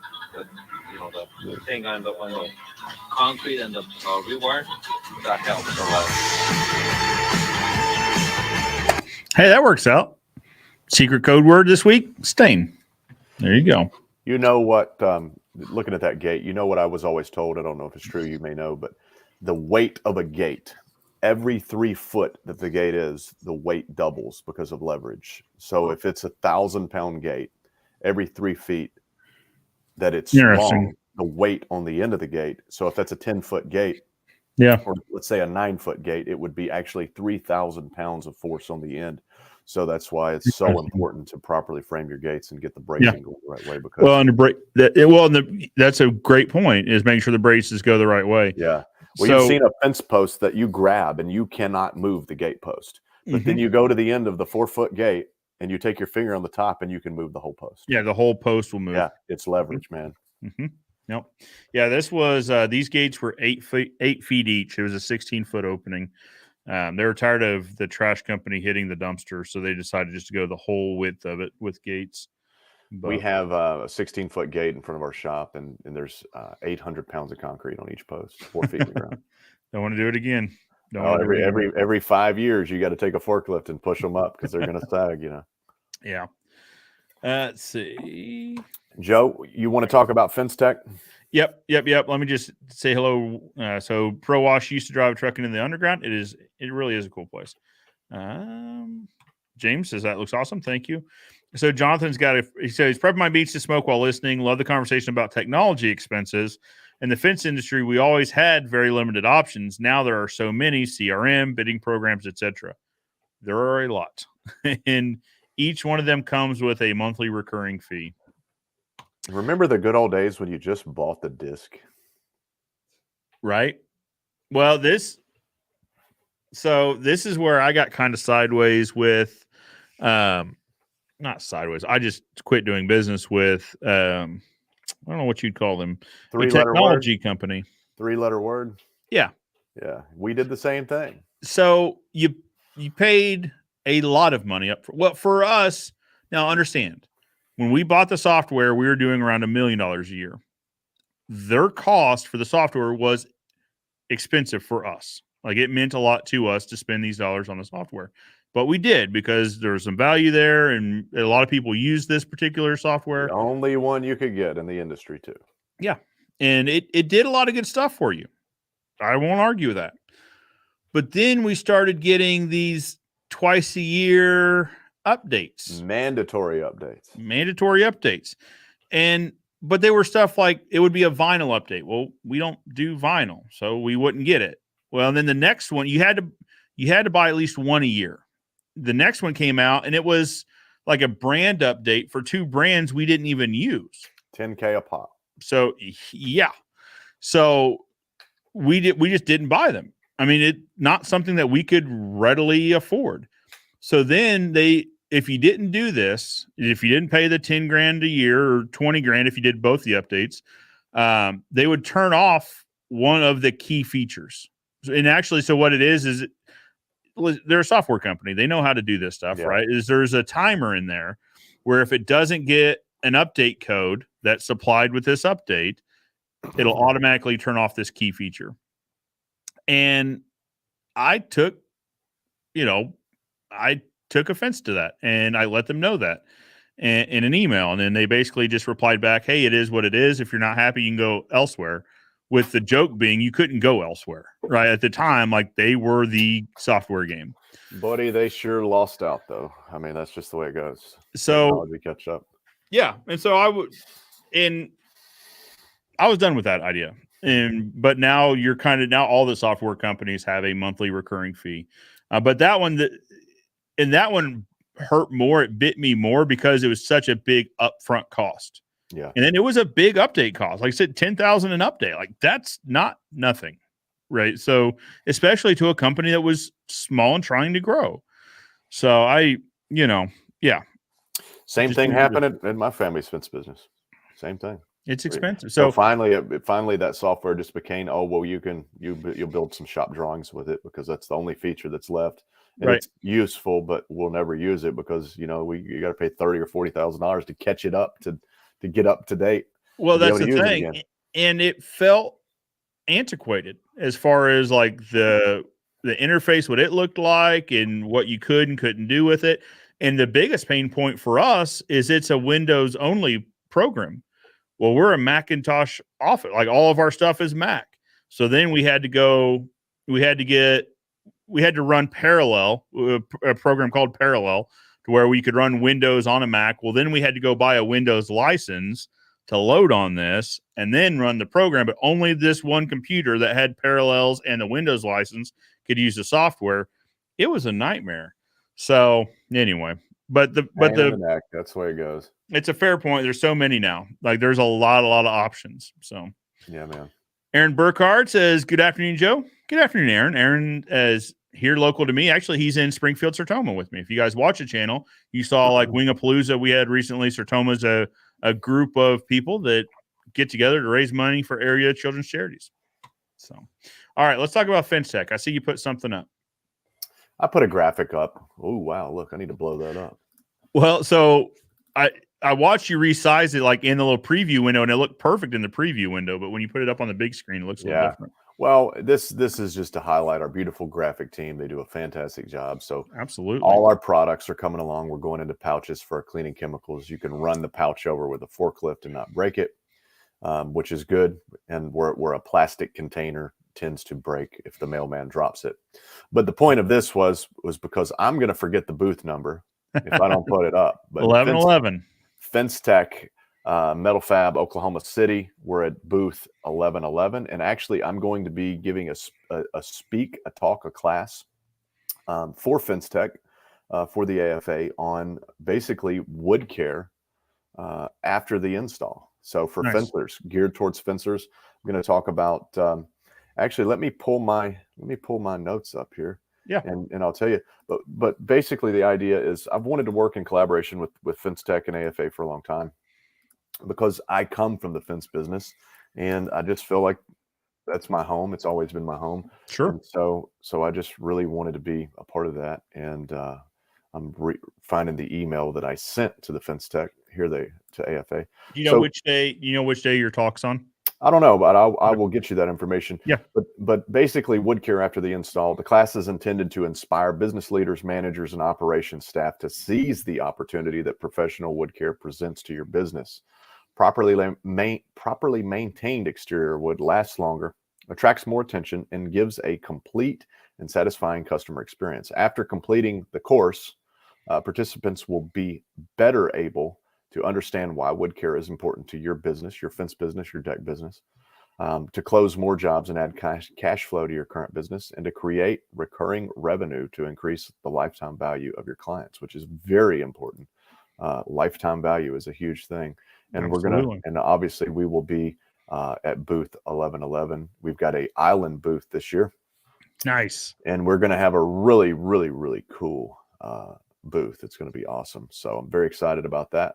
Looking forward to that. We got some great new graphics. If you are a retailer or e-commerce person like yourself, Joe, we got great graphics, and they're going out, and we're really pushing the expert 3-step system: clean, brighten, stain. That's kind of the life of wood. We can keep it forever that way. Yeah. And the lifetime warranty is launching just any day now. We're going to a full lifetime warranty with maintenance. I like that a lot. Which is again, the idea is for guys who are listening that are contractors to be able to maintain the warranty for their customers. Yep. And if you buy a new Cadillac and you don't change the oil every 3,000 miles, if you don't change the transmission filter every 15,000, you lose your warranty. Same thing for wood care. Wood care's for life. Been a lot of companies who've tried to come out with something that they claim lasts forever, and they soon change their name and go out of business. I mean, it just happens. So that's funny. So the thought for me, the important thing for me, Joe, is that it is a fact that every year enough trees are cut down on the planet to go end to end to the moon and back 6 times. Dang. Yeah. So that's a real statistic. And so my thought is, if the average fence uses 1 tree, which it uses way more than that, but if the average fence uses 1 tree and you cut it down, make a fence out of it, and that fence lasts 5 to 7 years, wood fence post, every 5 to 7 years, we're replacing it. We're cutting down another tree. If we can extend the life of that fence to 20 years, to 25 years, then we can save a lot of trees. And obviously, I don't want to sound like a tree hugger, because I've never been that, but dude, I got some really nice trees in my yard, and I love to look at them. And so I know the next generation is going to need those trees. Right. So if we can save a few of those Houston fences from being in the junkyard, it makes the other guys sick. Maybe we can make a difference. So my goal is to inspire, 10,000 responsible wood care companies, and maybe altogether we can save 1 billion trees. Absolutely. Wouldn't that be massive? Yeah, so that's kind of the big goal for me over the lifetime. So, anyways, these products will help with that, and hopefully with the AFA talk, we can inspire some guys to take advantage of that opportunity that's there for Absolutely. themselves, and that's it. But we'll be at booth 1111. What a great 11. number! Yeah. Well, and I'll be doing a meet and greet at the booth too. We'll figure out which day, but I think that went well last year. Hung out at the booth for about an hour around lunchtime. I had people come by. We chatted about wood care and staining and all the good stuff. So I'm looking forward to that again. That's awesome, man. Well, Caleb, we've made it to 2 hours. We've made it Yeah. 2 hours. It's been a big one. Do you have time to talk 5 minutes offline afterward? I got a question for you. I do. Yeah, man. Let's I'll do it. probably I'll give you a call. You want to do that, or do you want to do it on here? We can do it on here. It doesn't matter. Okay. Yeah, absolutely. Guys, if you've got any last minute questions, comments, whatever, leave it in the comments below. We'll be wrapping this thing up here in just the next minute or two. So real quick, something I don't know how to say this without saying it. So you've got something else big coming up in 2023. Physically big. Oh, our new building? Yeah. Do you want to talk about it or leave that behind the curtain? No, let's talk about Staining University because I should have yeah. I should have spoke about that. So Staining University. Yeah. My wife just walked in with a stick. I'm glad I got to that. First of all, we did Staining University, the virtual event in December. It was a huge success. It was it went very well. And so every year, most of you know or don't know, we're doing Staining University in Nashville, the big one every year, and it's all about wood care. It's the biggest wood care conference, expo, training event on the planet. It's bigger than the one on Mars. It's the biggest one in the universe, and so we're doing that. We have the same venue that we always use, but we're thinking about moving it to the venue we did the first one at. And the reason being is we always build a fence or we build a deck or we put up panels or whatever. And we tear it down. Yeah. The other venue, if we built the fence or a deck or whatever, they would keep it and they would appreciate it. Oh, perfect. So I'm thinking about moving it. It'll be a little further out, but I think it'll actually be right down the road from our shop. You know where our shop is? It's at the fairgrounds right down the street. So we may be doing that. Either way, Staining University this year it'll be extra large, probably 500 people there. So we're excited about that. But we are building a new facility. My wife and I had the opportunity to purchase some land that she actually spent some time on as a child that went back to her family's lived there since 1915 maybe. Dang. And it went commercial many years ago and it's bought and there's a big building up there now and we were able to purchase that and we've renovated it. We're building, we'll have about 17,000 square feet when we're finished, which is not a big building, but it's big for us. Good. Yeah. It's a good sized building. It's not 1 million square feet, like Master Halco probably has, but it's a huge building, a huge blessing. And we plan to build out other buildings there and create a whole industrial park. And it's just, we're building it ourselves. Our stain mixologists are men of many talents. So we're doing that and it's really cool. And hopefully we'll be finished, probably be finished or at least pretty darn close by the time Staining University gets here so you guys can see it. I love that really idea. Excited. So that's big news. That's a blessing. That's just been a big blessing for us. Absolutely. Couldn't Where's do it it in relation without to you. your current place? About 2 miles. Oh, nice. Yeah, 2 miles to the east or to the west. 2 miles to the west. So it's beautiful. It's commercial. It's up on a hill. It's about 11 acres. So we got room for. Oh, perfect. Yeah, we got a lot of buildings going in. So. Well, and you can really grow into that space too. Yeah. Well, the cool thing is we'll be able to build another 50,000 square feet there as we grow, which is a big thing for our community. Our community needs things, and so we'll be able to provide some of that for our community. So it'd be awesome. Fantastic. I love that a lot. What are we talked about Staining University, Nashville. What are the dates? February 16th and 17th. Yep, February 16th, 17th. Yep. Very good. And so we'll probably start seeing sign up stuff come out in the next month or so. Sign up links already out. It's already out. Yeah, let me pull it up here. Very good. Let me find it and I'm going to drop it in the comments. Yeah, drop it in the comments and then we'll start having it be in the show notes for all the live shows too. I'm going to do that right now. And then for you guys listening on the podcast, if you've made it this far, thank you so much. But we'll also have it in the show notes. Beautiful. Do I need to tell Jeremy when I say stuff like that? No, I've added. When you said that, I've added notes for him. Man, everyone needs Everyone needs a Braden in their life. I'm telling you what.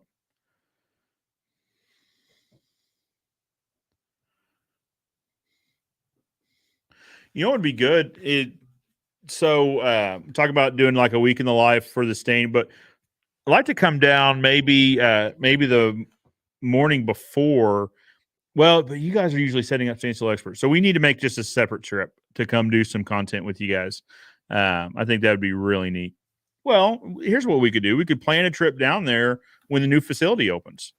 Well, to kind of do a walkthrough. You certainly could, but you could also come down before. I don't Okay, think it'd be a problem. I mean, it's in my calendar too. I don't want to sound braggish or boasting, but I have an incredible team, and usually they tell me to stay the heck out of the way. So a lot of times when this university is getting set up, I show up like a rock star, and it's done. Okay. Because my team. Well, then let's do. I mean, I've got it in my calendar the day before, and then leaving a day or two after. I like to leave space in there because a lot of times we get talking about stuff. We're like, hey, let's carry this conversation over to tomorrow. I've left time in my schedule. We're going to drive this year. With all the headaches with flying, it's only 7 hours. Yeah. It's not that bad of a drive, and especially if you get an airplane, Joe, you can just fly yourself right down. Here's the thing. I spent my airplane money on a wire weaving machine. That's the problem here. Yep. That was the plan. I was doing pilot lessons and everything. And then, anyway. Well, I'm in the same boat. I've got a building being built. So that's the way it goes, man. Yeah, that's the thing is you put it off for a little bit and let it never goes away. It'll just resurface later. Yeah. Yeah. But we would love to have you and it'll be a lot of fun. Oh, in the private chat, I put a link to the sign up sheet, which everybody can sign up for. And we've actually got pretty good number of people already signed up for it. It's a free event. You can learn wood care. You can learn all of the things. I just reposted it in the private chat. No. Yeah, I saw that. Thanks. I'm supposed to put it in the public chat. I'm already signed up, Joe. There we go. All right. So link is in the description if you're watching the live. If you're listening on the podcast, we'll have it in the show notes. And then also I'll have a link in the every live moving forward in the description below. So if you guys don't click it, you should click it. But if you don't, just know that every live moving forward until the event, we'll have it in the description below. Yeah, and I'll get you a shorter link. I'll get you a tiny URL. We'll create one. We've got we've got Bitly. We'll just shorten it. Make one, and then let's see how many people click on it, man. That'll be cool. Yeah. Hey, that's what, like any of the links you guys see, they're all Bitly links. So one, it makes it look a little bit nicer, but then two, it gives us a little bit of insight as to what kind of traffic we push around. It's not a lot. I think it's like a couple hundred clicks a month or so over to your guys' website. Yeah, man, that's awesome. We really appreciate you, man. We really do. Listen, Caleb, we appreciate you guys. It's this partnership is huge for us. It really is, and I appreciate it. We enjoy using the product. Ashley says the proper link is in your email. So, but this link will probably work, though. Oh, that link works just fine, but the beautiful link will be in your email. Got it. I would recommend taking this long link and making you a Bitly one so you can see. Yeah. It's good to know the metrics. Absolutely. And I hope everybody has a happy new year.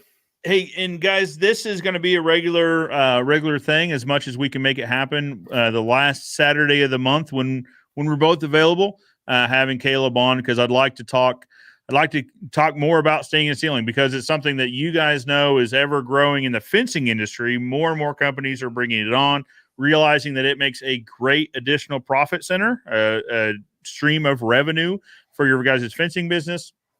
I'd like to keep Caleb on the show monthly so that as you guys have questions, he's available to answer them and to talk about whatever's new and exciting over at Expert Professional Wood Care Products.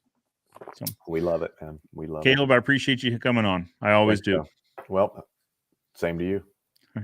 Guys, for now, I'm Joe Everest, the fence expert, reminding you that good fences make good neighbors. I'm going to make a dad joke. I'll see you guys next year. I'm not going to see you again. And don't forget, a fence is not finished until it's not done till it's finished, right? You got to stain it. I like that a lot. Yeah, the fence is not done until it's finished. Yep. That's your tagline. That's so good. All right, guys. We'll see you next year.